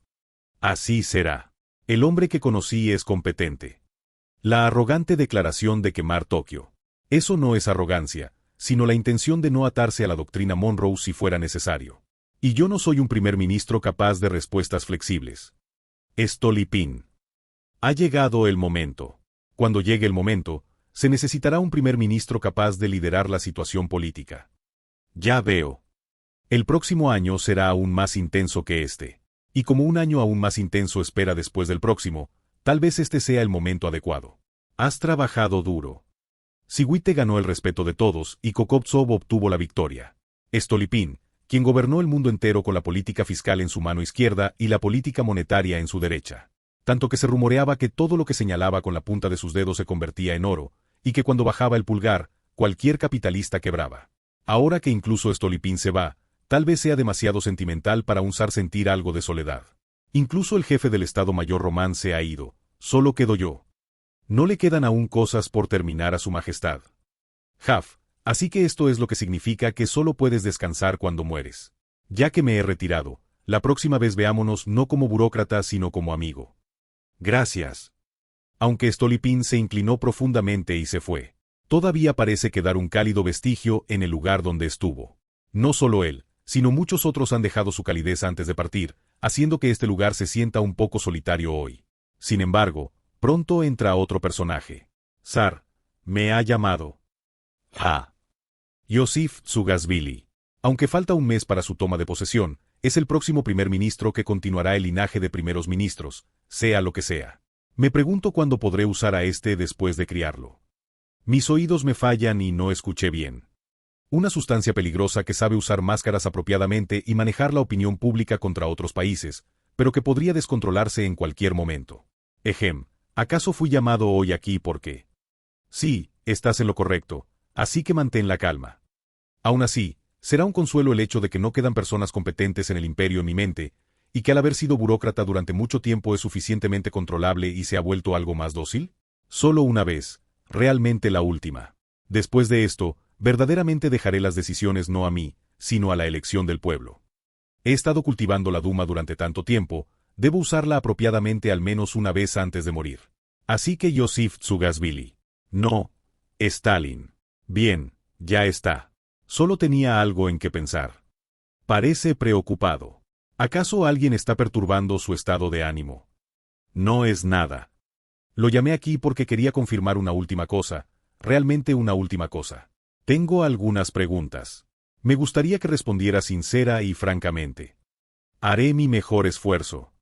Relájate. Primero, ¿qué piensas sobre la noche de los cuchillos largos, la noche de los cuchillos largos nazi? Más allá de eliminar a los opositores políticos, debe haber tenido la intención de crear un ambiente de terror. Bien. Parece que no está completamente ciego. Si hubiera dicho que estaban imitando mi purga, habría elegido a otra persona inmediatamente. Y la reforma económica que siguió fue verdaderamente impresionante. No respondas si no te pregunto. Lo siento. Bueno, la reforma agraria y la reforma económica fueron diferentes, así que deben verse como áreas completamente distintas. Pasemos a otro tema. Dime una cosa, solo una, que sea necesaria para fortalecer el ejército de este país. Puede ser cualquier cosa. Al final, lo que espero de Yosif no es política interna ni reformas, sino la próxima guerra. Me pregunto qué responderá el Stalin que una vez paralizó al ejército rojo con las purgas y luego lo reconstruyó desde cero. Su Majestad, aunque no soy un experto, según lo que he confirmado, el Lord Román reorganizó perfectamente el ejército imperial antes de retirarse. No hay nada más que preparar. Lo que quiero decir es que un ignorante como yo no debería tocar el ejército a menos que sea por razones políticas. Es cierto. A menos que el gabinete necesite cambiar el liderazgo por desconfianza en los militares, es un área que ni siquiera un primer ministro debería tocar imprudentemente. Sin embargo, esto se limita a las armas desplegadas y las numerosas estrategias que presenta el Estado Mayor General. Parece que hay algo necesario en otras áreas. Sí, el país mismo debe cambiar. Y precisamente por Su Majestad el Zar. Explícate. Es absurdo que le haya planteado una pregunta y busque la respuesta en mí, pero viendo su rostro lleno de convicción, parece que lo ha estado pensando durante mucho tiempo. Aunque no experimenté la Gran Guerra, recuerdo claramente cómo era la retaguardia en esa época. El miedo y la ansiedad cuando la guerra se prolongaba. El sentimiento popular que se tambaleaba con cada batalla, aunque se embriagaran con las noticias de victoria. Fue así. Nadie lo proclamaba fácilmente, pero esa silenciosa vibración solo creció con el paso de los años. Las abrumadoras noticias de victoria en el frente oriental solo lo encubrieron. Yo no conocía todos los detalles de la retaguardia de aquella época, de cada callejón, pero debió ser así. Los hogares que enviaron a sus hijos a la guerra, el régimen de guerra tan diferente de la vida cotidiana pacífica. Cientos de miles de notificaciones de muerte mantuvieron ocupadas las oficinas de correos. Estoy convencido de que si estalla la próxima guerra, será igual o más cruel que la Gran Guerra. Así que, Su Majestad, si me considera como primer ministro de guerra, por favor, paralice la razón de este país. ¿Sabes lo que estás diciendo? Puedo decirle que lo sé más exactamente que nadie. Incluso yo tuve que guardar silencio ante esta respuesta totalmente inesperada.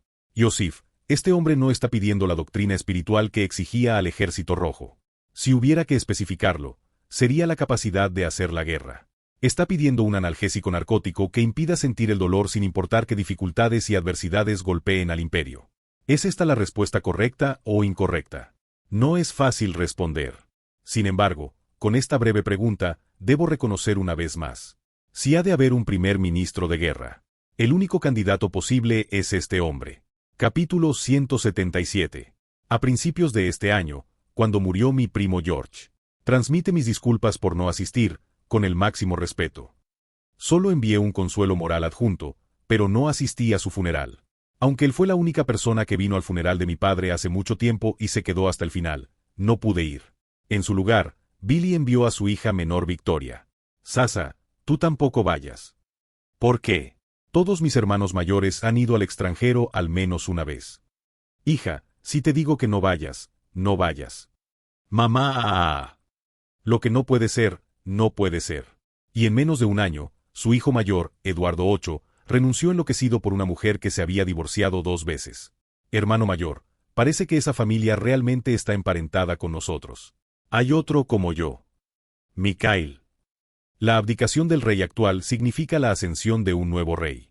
Esta vez también, solo mantuve la cortesía en un nivel apropiado, sin enviar a ningún miembro de la familia imperial. Albert, el segundo hijo de George, a quien vi solo una vez hace 16 años. Me invade la nostalgia al saber que aquel tímido niño ha crecido para convertirse en el rey Jorge V. Aunque envié una modesta delegación, cuando regresaron me dijeron: no da discursos. He oído que tartamudea. Empeora cuando está frente a la gente y evita aparecer en público casi como si fuera una fobia. Vaya suerte que tiene ese tipo para haber ascendido al trono. Dicen que tiene un carácter apacible y nadie en el gabinete lo detesta, pero es demasiado pasivo. En términos positivos, es humano y normal. En términos negativos, supongo que se le podría considerar incompetente. Bueno, aunque la incompetencia de un rey no es particularmente problemática para gobernar como rey del gran imperio británico. La familia real británica es como la familia real italiana. Son una decoración agradable a la vista, personas que sobreviven dependiendo de la autoridad dejada por la tradición y la historia. El imperio británico, un país que mantiene una de las 3 principales formas de gobierno a pesar de haber caído tantas veces.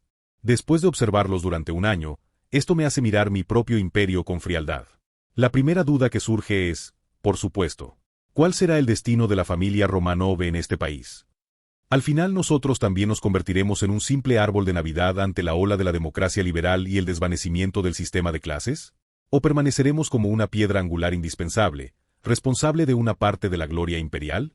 A partir de ahora, cuando el primer ministro sea elegido por la Duma y comience la era de Nikita, la influencia de la familia imperial se irá reduciendo gradualmente. Aunque ahora nadie se atreve a replicar durante el apogeo que he construido, ¿podrá ser así también en el futuro? Los humanos son verdaderamente contradictorios. Deseo que la gloria de la familia Romanov dure lo más posible, pero no puedo evitar pensar que esto podría entrar en conflicto con el futuro del imperio ruso. Suspiro, no. Pienso demasiado.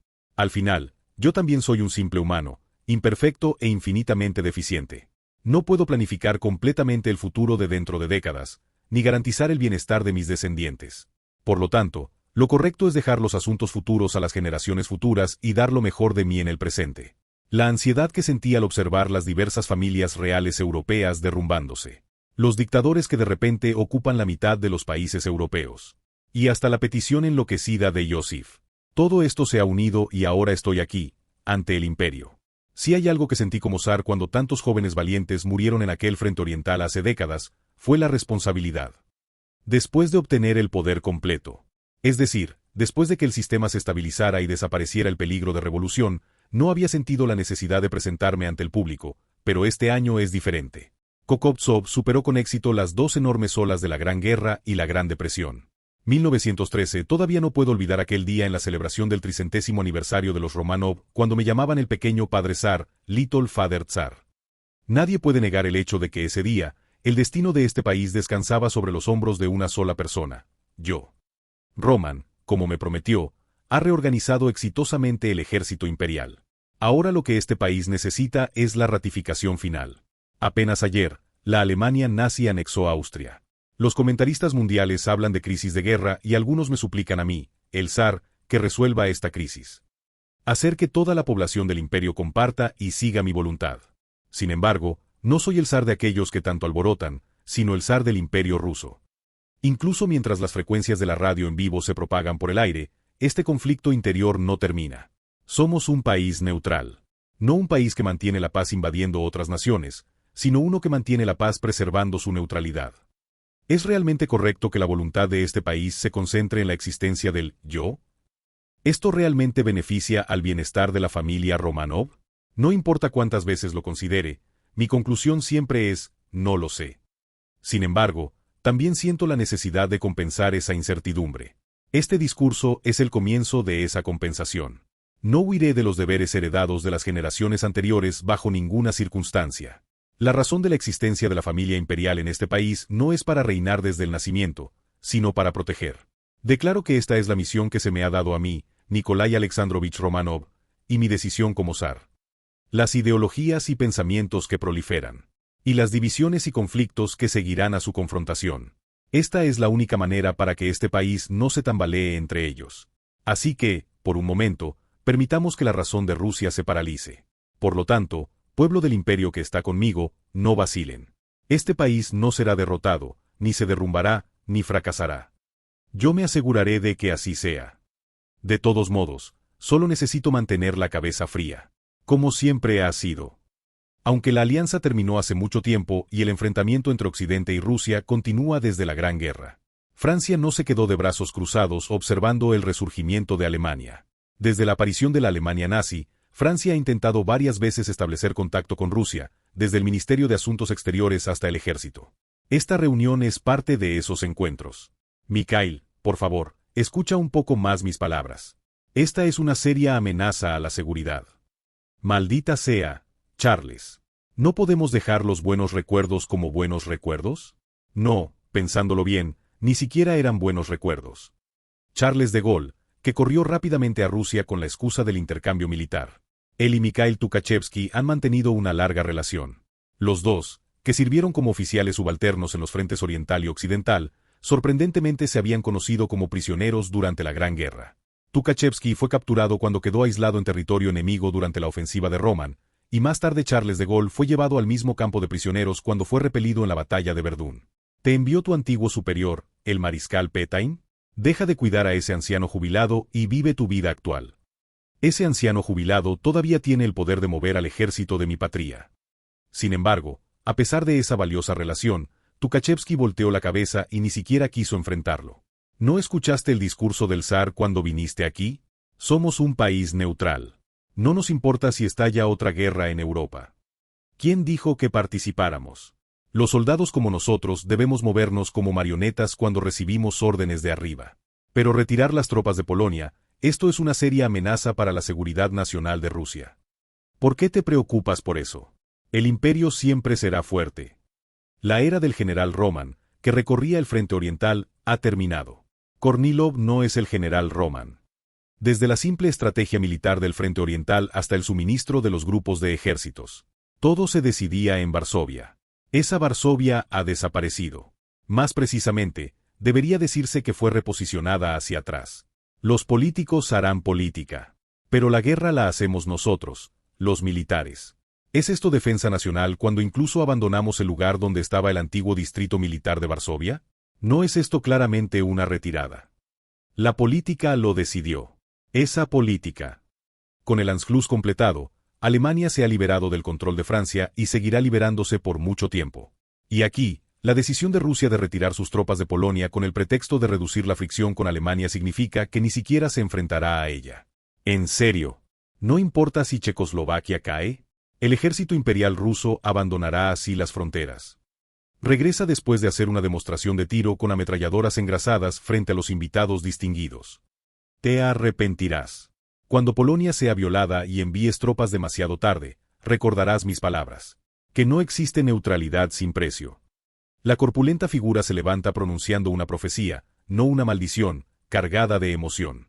La sombra que proyecta al bloquear la luz hace que el rostro de Tukhachevsky se oscurezca sin razón. Así, Tukhachevsky permaneció solo en la habitación por un buen rato. Pero cuando llegó el momento, pronto será la hora de la reunión.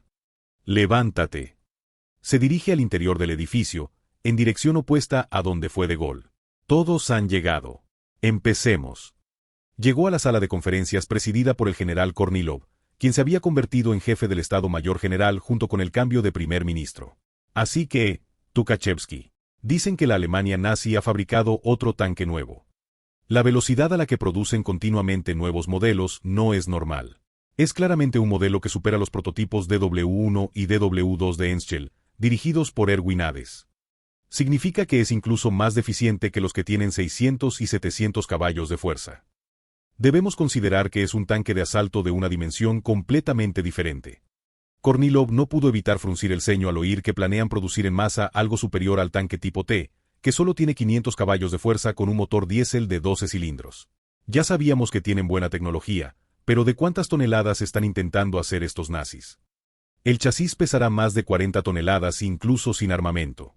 Y aunque no conozco las especificaciones exactas, con ese rendimiento. No apuntan a Renault, sino a nosotros. Así es. Apenas se ha secado la tinta del pacto de no agresión y ya han anexado territorio, y sus movimientos militares no son normales. Suspiro, como el general Roman dijo varias veces, esto significa que realmente podrían intentar ir a la guerra con nosotros. En el peor de los casos, debemos desarrollar asumiendo un tanque de 60 toneladas con un blindaje frontal de más de 120 mm. Locos. Deben estar podridos en dinero. Aunque solo son rumores ya que se estima que apenas están en proceso de desarrollo, Kornilov juzgó que si la suposición se confirma, debe ser tomada como un hecho. Incluso los tanques pesados de los países más dedicados al desarrollo de tanques apenas rondan las 40 toneladas, y su blindaje, sacrificando velocidad, apenas llega a los 100 milímetros. Esto debe verse como una intención de dominar en el combate de tanques. Los pensamientos de quienes escuchaban la conversación entre los dos eran bastante similares. Nosotros también tendremos que construirlo. Un tanque de 60 toneladas. ¿Realmente piensan hacerlo móvil? Con esas especificaciones, debe ser como una fortaleza móvil. ¿Existe algún arma de infantería que pueda penetrarlo? Para penetrar ese blindaje, no hay otra solución que el bombardeo aéreo. Al final, se necesita un tanque monstruoso del mismo nivel. Por lo tanto, deberíamos descartar completamente la serie T existente y reubicar después de desarrollar un nuevo tanque. Un momento. No es difícil descartarlos a estas alturas. Aunque cueste tiempo y dinero, no hay otra solución más viable. Por ahora mantengámoslos. Mantener la serie T como está. Desarrollar el nuevo tanque y comenzar con el despliegue de prueba.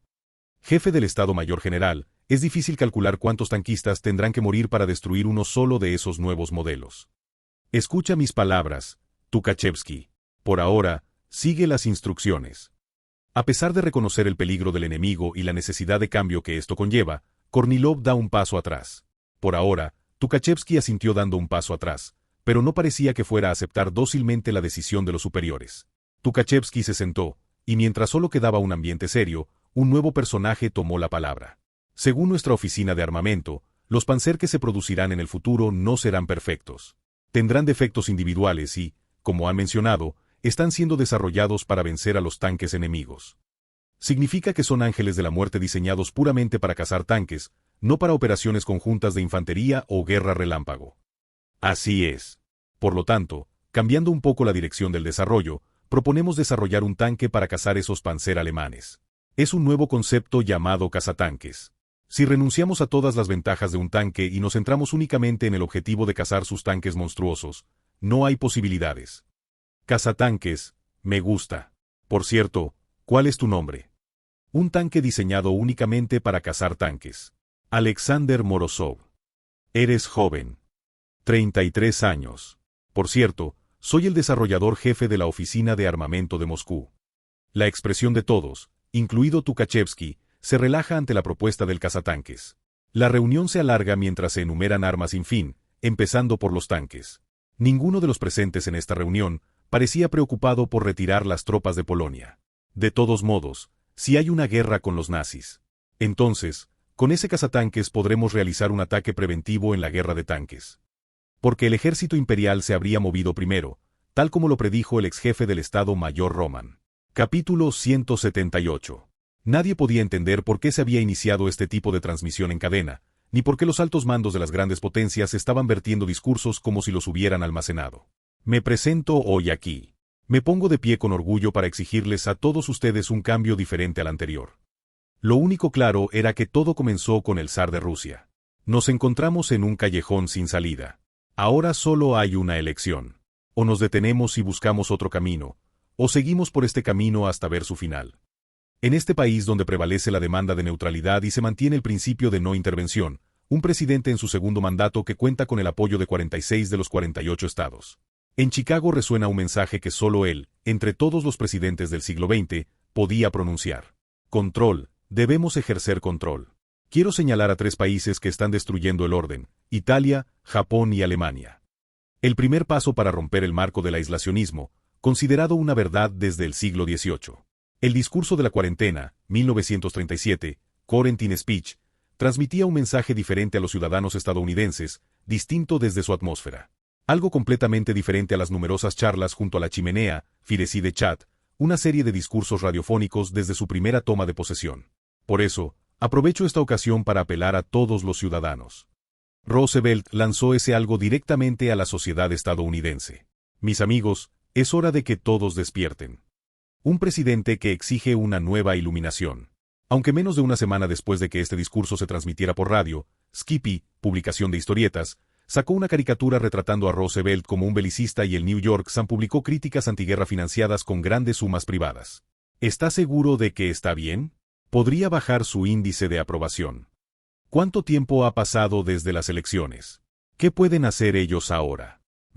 Esto es como una cirugía sin anestesia. Si queremos vivir, debemos extirpar los tumores, aunque sea doloroso. Nadie podía detener a FDR, quien había decidido marcar a estos aislacionistas como obstáculos. Y antes de que el discurso de la cuarentena se tradujera en políticas concretas y diplomacia. A menudo he sido un profeta en mi vida, y la mayoría de las veces he sido ridiculizado. En la Ópera Kroll de Berlín, se otorgó la famosa profecía de Hitler, Hitler's Prophecy, a los nazis. Cuando luchaba por el poder, cada vez que declaraba que este hombre, Adolf Hitler, asumiría el liderazgo de la nación y de todo el pueblo alemán, las burlas y risas eran interminables. El Führer no oculta al mundo ni un ápice de su amargo y nostálgico pasado. Su expresión nostálgica se transforma en confianza y convicción con cada palabra que pronuncia. Pero los países victoriosos que se burlaron de una Alemania caída, los judíos que hablaron de mis fracasos diciendo, ya lo sabíamos. Creo que ahora su risa vacía se les ha atravesado en la garganta. Alemania, que a pesar de haber luchado tan bien, fue derrotada en la Gran Guerra y tratada como una colonia. Este discurso tenía el poder de hacer que la época oscura de Alemania pareciera idéntica a la historia de la lucha por el poder de un solo hombre. Mis palabras se han hecho realidad y mis profecías se han convertido en escritura sagrada. Y hoy, aquí, frente a todos, quiero convertirme en profeta una vez más. Si los judíos que desean la extinción de los arios se alían con los estados títeres del bolchevismo que desean ver a Alemania de rodillas una vez más, otra guerra mundial nos mostrará qué pueblo es verdaderamente el elegido por la civilización y el progreso. Un contenido que conecta sin reparos la guerra mundial con los judíos y hace percibir la existencia de fuerzas en la sombra. ¿Quién se extinguirá? ¿Los arios o los judíos? Eso lo descubrirán aquellos que se interpongan en nuestro camino. Heil Hitler. Heil Hitler. El grito del Führer no podría ser más público ni más desafiante con la tecnología de la época actual. El crisol de fervor que sigue a ese grito sirve por sí mismo como evidencia para que no quede vacío. Cuando el discurso llegaba a su fin, en todas las calles de Alemania se pegaron carteles del NSDAP, citas semanales nazis, con las intenciones del Führer. Y al día siguiente, el ministro de Asuntos Exteriores Neurath entregó inmediatamente una demanda unilateral a Checoslovaquia. Judíos o arios. Elijan. ¿Cómo puede decir eso cuando hay tantos alemanes y judíos viviendo en los Sudetes?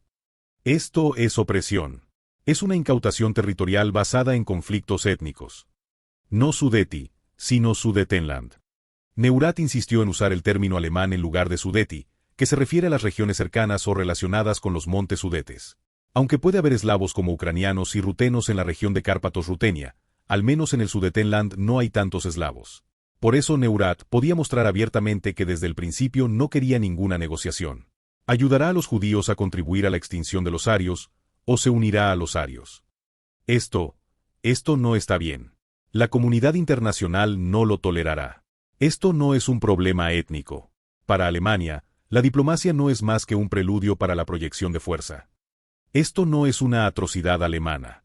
Al contrario. Es porque ustedes han reprimido brutalmente las manifestaciones por la libertad de los alemanes en el Sudetenland. Dice que es represión cuando liberamos a los cabecillas y prohibimos las reuniones nocturnas.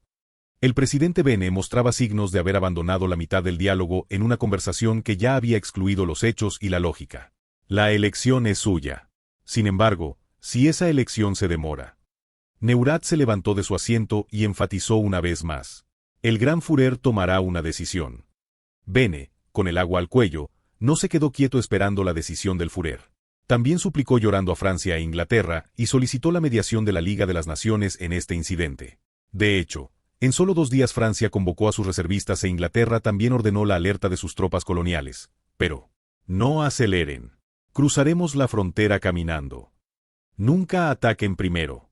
Lo repito, no inicien el combate. No eran países tan decididos como Alemania. La Wehrmacht cruzó la frontera como había anunciado, pero no hubo ni una sola bala disparada contra ellos. Ya no quedaban países en Europa que se atrevieran a apretar el gatillo primero contra Alemania. Era la victoria de Adolf. Normalmente, cuando los diplomáticos y líderes más destacados de cada país se reúnen, el resultado se determina después de un proceso de negociación suficiente, pero hay que hacer esto de manera tan unilateral. Alemania envió tropas unilateralmente al Sudetenland, ocupó todas las instalaciones públicas y luego envió invitaciones a Múnich. Es demasiado descarado para llamarlo una aprobación posterior. Si hay que ser precisos, como ya tienen el control efectivo, esto debe verse como un acto para obtener el reconocimiento de su acción militar ilegal y una marca de certificación territorial. Alemania, después de absorber militarmente el Sudetenland con la Wehrmacht, lo presentó como una victoria aria, un resultado de la razón y la no violencia. El hecho de que no les dispararan balas fue puramente por la razón de Checoslovaquia queriendo evitar a un loco, no por la razón de Alemania. De todos modos, ellos creen que obtuvieron el Sudetenland por su propia grandeza. Y este es el resultado. Es sorprendente que nos llegue una invitación también. Daladier y Chamberlain ya han expresado su intención de participar, y Benito Mussolini también dijo que se uniría. Es una invitación a Múnich. Beren, ¿soy yo el que está mal? ¿Por qué todos los medios europeos hablan como si se hubiera superado la crisis de guerra, como si se hubieran puesto de acuerdo? Los periódicos muestran en primera plana a una mujer llorando mientras hace el saludo nazi al paso de la Wehrmacht. Incluso los medios occidentales se apresuran a transcribir la versión unilateral de Alemania y nadie presta atención al proceso de ocupación del Sudetenland. Los hechos que les llaman la atención son que, de cualquier manera, el Führer declaró que no habría guerra con Checoslovaquia y no será porque no es asunto suyo. Es ridículo. Hace poco me hablaban con saliva volando sobre el cerco antialemán.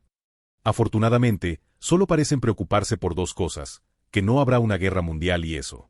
¿Dónde están aquellos que gritaban que no temerían una guerra contra Alemania cuando el príncipe heredero del imperio austrohúngaro fue asesinado indirectamente por manos serbias? ¿Solo quedan cobardes?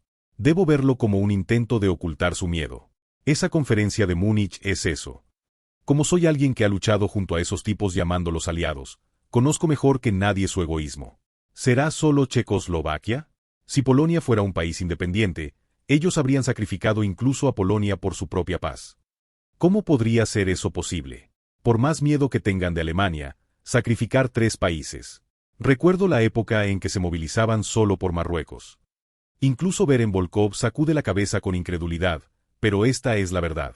Ese imperio colonial, a pesar de haber ocupado tantos territorios, por miedo a Alemania entrega 3 países europeos a la boca del Führer. Esta invitación a Múnich. Pásasela al primer ministro. No me importa si la rechaza o envía un representante. Creo que el primer ministro también optará por no asistir. Solo asistir a esa conferencia genera una responsabilidad indirecta. No hay nada bueno que podamos ganar yendo allí. Así es. Si acaso, que envíen a cualquier subordinado a tomar fotos. De todos modos, esto era lo esperado desde que se firmó el pacto de no agresión. No me importa si esos tipos ignoran el espíritu de venganza de Alemania y hablan de paz. Lo verdadero viene después. Incluso para mí será difícil señalar el momento exacto. Cuando el Lebensraum se expanda no solo a Europa Central sino hasta Europa Occidental. Es decir, el día en que la crisis de la guerra mundial que ellos creen haber superado se convierta en su realidad. Hasta entonces, nosotros también debemos quedarnos observando en silencio. Algunos podrían decir que nuestro imperio es igual que los países occidentales. Que también somos meros espectadores. Que somos igualmente culpables por observar, igualmente responsables. Pero mira cómo se comportan ellos. Adolf Hitler, guardián de la paz. Primer ministro Daladier, la marcha al Sudetenland no viola el acuerdo militar franco-checoslovaco. Al menos nosotros no nos reímos con ellos, empapados en esta paz artificial. Si la condición para la felicidad es no discutir con idiotas, entonces el imperio está caminando por el camino correcto. Si llaman paz a algo así, no discutiré ni me uniré a ellos. Mientras me burlaba internamente esperando el nacimiento del Acuerdo de Múnich. El presidente Roosevelt expresa su intención de participar en la conferencia de Múnich. FDR.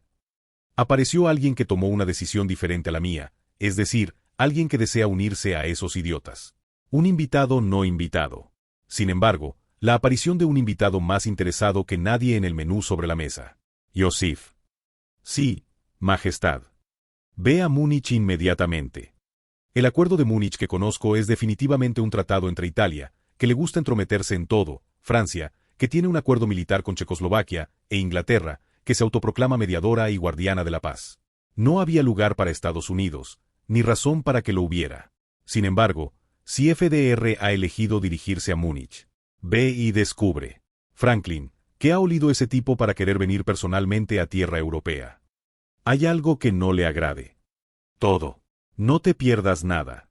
Esto es una variable. Ciertamente nuestro encuentro fue breve y ninguno obtuvo nada del otro. Yo solo lo rasguñé ligeramente, y FDR respondió con una frase arrogante. Pero apenas regresó, dio ese discurso de cuarentena y ahora se mueve inmediatamente. Parece que esta vez está seguro de obtener lo que quiere. O simplemente es un invitado no deseado husmeando el banquete. Bueno, si FDR se mueve, nosotros simplemente nos ajustaremos.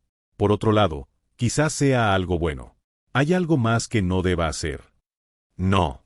Ya veo. Su expresión ya se ve inquietante. Es tan variada que cambia en tiempo real hasta el punto de ser grotesca. Me pregunto si FDR sabrá que viene alguien así. Me aseguraré de inculcar firmemente las intenciones de Su Majestad en las mentes de esos ignorantes. Sin falta, definitivamente. Aunque este Joseph muera en esa tierra. Sí. Confío en que nuestro nuevo primer ministro lo hará bien. Capítulo 179. Analicemos la situación. Primero, la premisa más básica. Solo el imperio está preparado para la guerra. Entre las 6 grandes potencias, solo el imperio es capaz de proyectar poder militar real.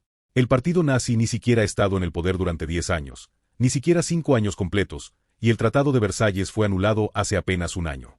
Militarmente siguen siendo inadecuados y ni siquiera han completado la base para expandir su ejército. Estados Unidos está fortaleciendo su poder naval, pero esto es en consideración a Japón.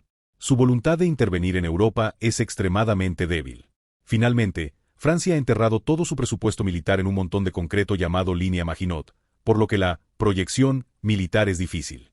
Ni hablar de Italia, arruinada por la Guerra Civil Española y la Guerra de Etiopía, o del ejército terrestre de un país insular.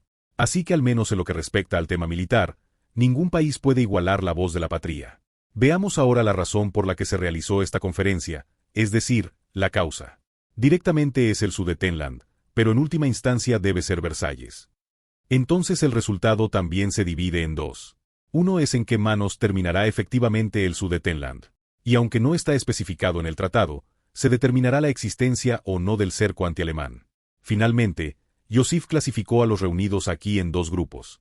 Ya que nos reunimos por la paz y no por los intereses nacionales, ¿no deberíamos todos unir fuerzas para lograr resultados?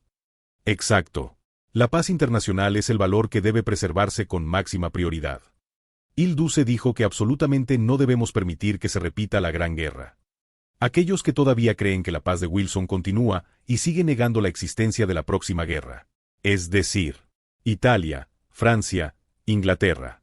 El nuevo primer ministro de Rusia es fumador. ¿No dicen que este tabaco Five elimina la flema y las impurezas de la garganta? Debo fumarlo diligentemente. Nuestros médicos del partido nazi dicen lo contrario. Hay estudios que indican que causa enfermedades pulmonares y cáncer. Entonces solo espero que este humo limpie mis oídos. Porque parece que me dará cáncer desde el momento en que entré a esta habitación. Y aquellos que han aceptado dócilmente la próxima guerra como algo inevitable, un evento ineludible. Alemania, y, como el presidente Roosevelt también ha venido corriendo aquí, debe pertenecer al segundo grupo. Después de organizar todo esto, mi mente se aclara un poco y las verdaderas intenciones detrás de cada declaración de los presentes se traducen automáticamente en mis oídos. He oído que el primer ministro Jugasvili quiso participar voluntariamente. ¿Por qué está tan callado? Me pregunto. ¿Realmente ve esta devolución del Sudetenland como una expansión territorial o como una anexión que siguió un proceso democrático adecuado? Resumen. Si has venido aquí, no te quedes chupándote el dedo, di algo. No me digas que esto no es asunto tuyo. Todavía no estoy de acuerdo con esas ideas alemanas del Lebensraum y el Untermensch.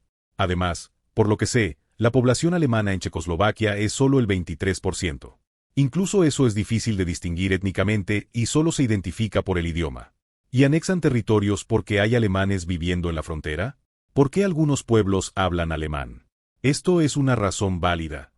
Traducción. Ni siquiera piensen en anexar con justificaciones tan débiles. Esto es claramente una guerra de expansión territorial. Mientras fumo tranquilamente mi pipa entre las opiniones conflictivas, el papel, el valor y el peso del imperio se hacen evidentes. Primero, Franklin. No has llegado a un acuerdo con Inglaterra y Francia. Estamos en negociaciones. Tal vez porque vino con prisa, sus argumentos difieren de los de Inglaterra y Francia. Presidente Franklin, está diciendo que no hay problema siempre que se siga un proceso democrático. Lord Chamberlain, sabe que no es así. No. No lo entiendo. El presidente de Estados Unidos está abofeteando a esos idiotas que quieren sumergirse en una paz temporal, gritándoles que recuperen el sentido. Parece que FDR no sabía que habría dos países aislacionistas en el extranjero. Y el Führer nazi que invitó a todos estos individuos mantiene una actitud infinitamente relajada y un argumento consistente. Si lo desean, estamos dispuestos a votar bajo la supervisión de la Liga de las Naciones. La lógica de que donde viven alemanes es tierra alemana, ¿no es esto razonable?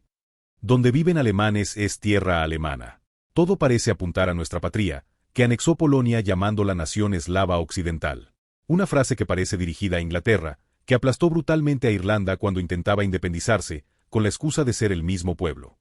La razón por la que el zar me envió aquí es clara. Confirmar las verdaderas intenciones de todos y guiar las cosas de la manera más ventajosa para el imperio.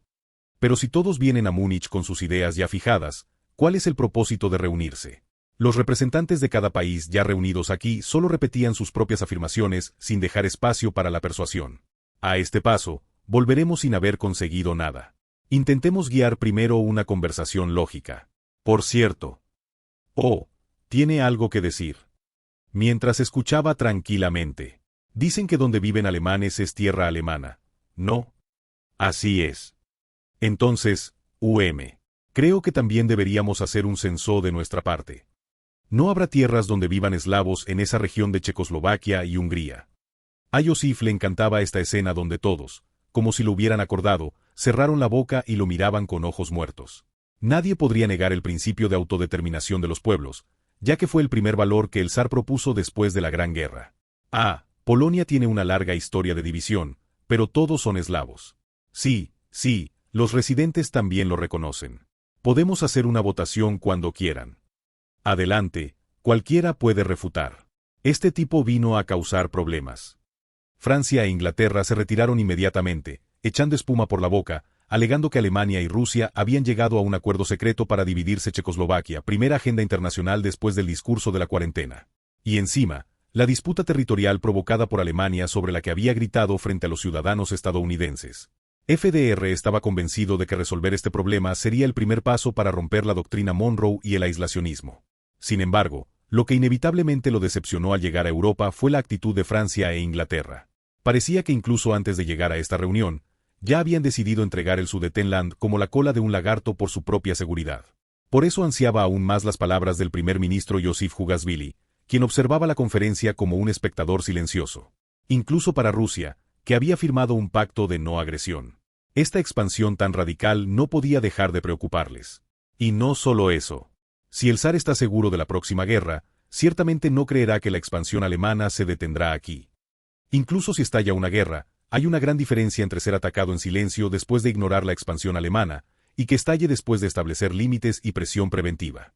Y en un momento tan crucial, ese hombre, TSSK, seguramente hay lugares donde viven nuestros eslavos también. Con esa única frase, arruinó la primera reunión del día. Parece que no habían considerado que las bocas a las que tendrían que entregar la cola se duplicarían. Entonces dígame, ¿qué es? ¿De qué habla? La razón por la que vino aquí. Esas afirmaciones absurdas que hizo durante el día. Creo que todo tiene una razón. Veamos, vine aquí sin motivo particular, y todo lo que dije durante el día era broma. Dejemos las bromas. ¿Le parece una broma? Una mirada que no sonríe aunque se ríe. FDR ni siquiera quería entrar en un juego de poder con alguien que parecía no tener ni una pizca de ansiedad o preocupación en esta situación tan crucial. A él, Josif le preguntó a su vez. Más bien eso es lo que yo quería preguntar. La razón por la que vino aquí, lo que quería decir durante el día. Este no es en absoluto el Estados Unidos que yo conocía, ¿verdad? ¿Qué concepto tiene de Estados Unidos? No puedo usar palabras ofensivas. Pero si es usted quien dio el discurso de la cuarentena, debe saberlo mejor que yo. Aunque sigue siendo astuto, las palabras afiladas de Josif golpean a FDR. Un invitado no invitado. Una potencia sin control de la situación. Un país no europeo, el país de Monroe. A diferencia de su arrogante carrera hacia Europa, había poco que pudiera hacer aquí. Lo mejor sería mover a Lord Chamberlain. Francia seguiría si Inglaterra cambia de opinión. La Alemania nazi no es Japón. No solo es difícil para Estados Unidos presionar directamente, sino que las palabras de un presidente estadounidense podrían no ser tan importantes para el Führer. Sin embargo, la razón por la que vino corriendo. Todavía creo que ese Führer nazi lleva una máscara. Solo hay que ver cómo propuso el pacto de no agresión. Es un hombre que provocará una guerra y no se detendrá en el Sudetenland. Porque cree que si Alemania está verdaderamente preparando la próxima guerra, no puede ignorar completamente la opinión de Estados Unidos. De hecho, era visible que el Führer nazi todavía no deseaba mucha fricción con las potencias. La opinión de Estados Unidos todavía tiene peso para Alemania. Así que le pregunto de nuevo, ¿vino como observador o como mediador? Entonces yo también intentaré ser sincero. Ninguno de los dos. Entonces, si tuviera que ponerle un título, ¿investigador? No.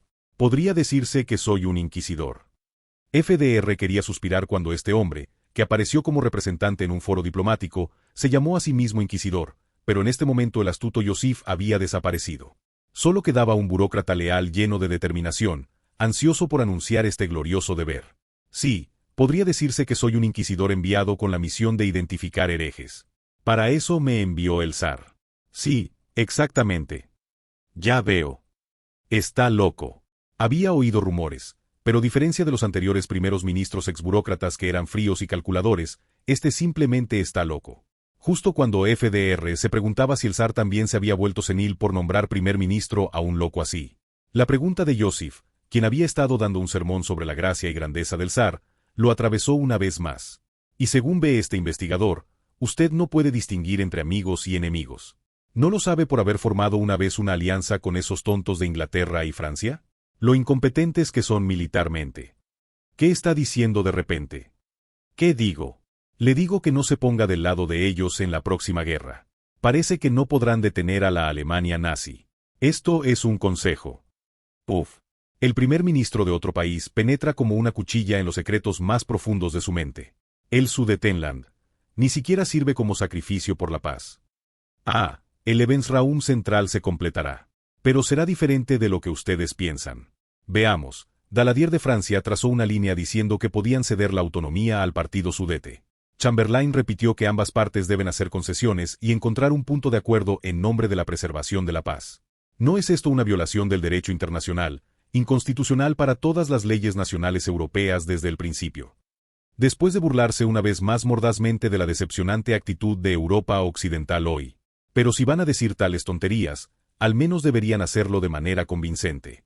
Deberían haber emitido una orden de movilización general y reposicionado su flota antes de venir aquí. O al menos, deberían haber igualado el rearme alemán. Puf, otra vez. Oh, pero resulta que nosotros no seremos invadidos aunque cedamos un poco de Polonia. Si nos invaden, ese día Berlín se convertirá en el resort de invierno de nuestros eslavos. Sería el fin de la Alemania nazi. Aunque parece blandir la espada al azar, hay un criterio y precisión en su filo. Roosevelt pudo confirmar que este hombre no estaba loco. ¿Dijo el presidente estadounidense que tiene el poder para quemar Tokio en cualquier momento? ¿Qué hay de Berlín? Puede quemar Berlín. ¿Qué está? Lo que digo es. Ahora Joseph continúa, incluso soltando un suspiro. Que lo piense bien.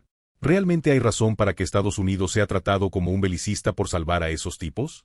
¿Hay razón para ponerse del lado de esos ingleses y franceses que apoyan al ladrón que entró en su propio patio delantero? Hasta llegar a hurgar en las intenciones no coincidentes de Inglaterra, Francia y Estados Unidos. Franklin cerró los ojos por un momento ante los golpes certeros de Joseph.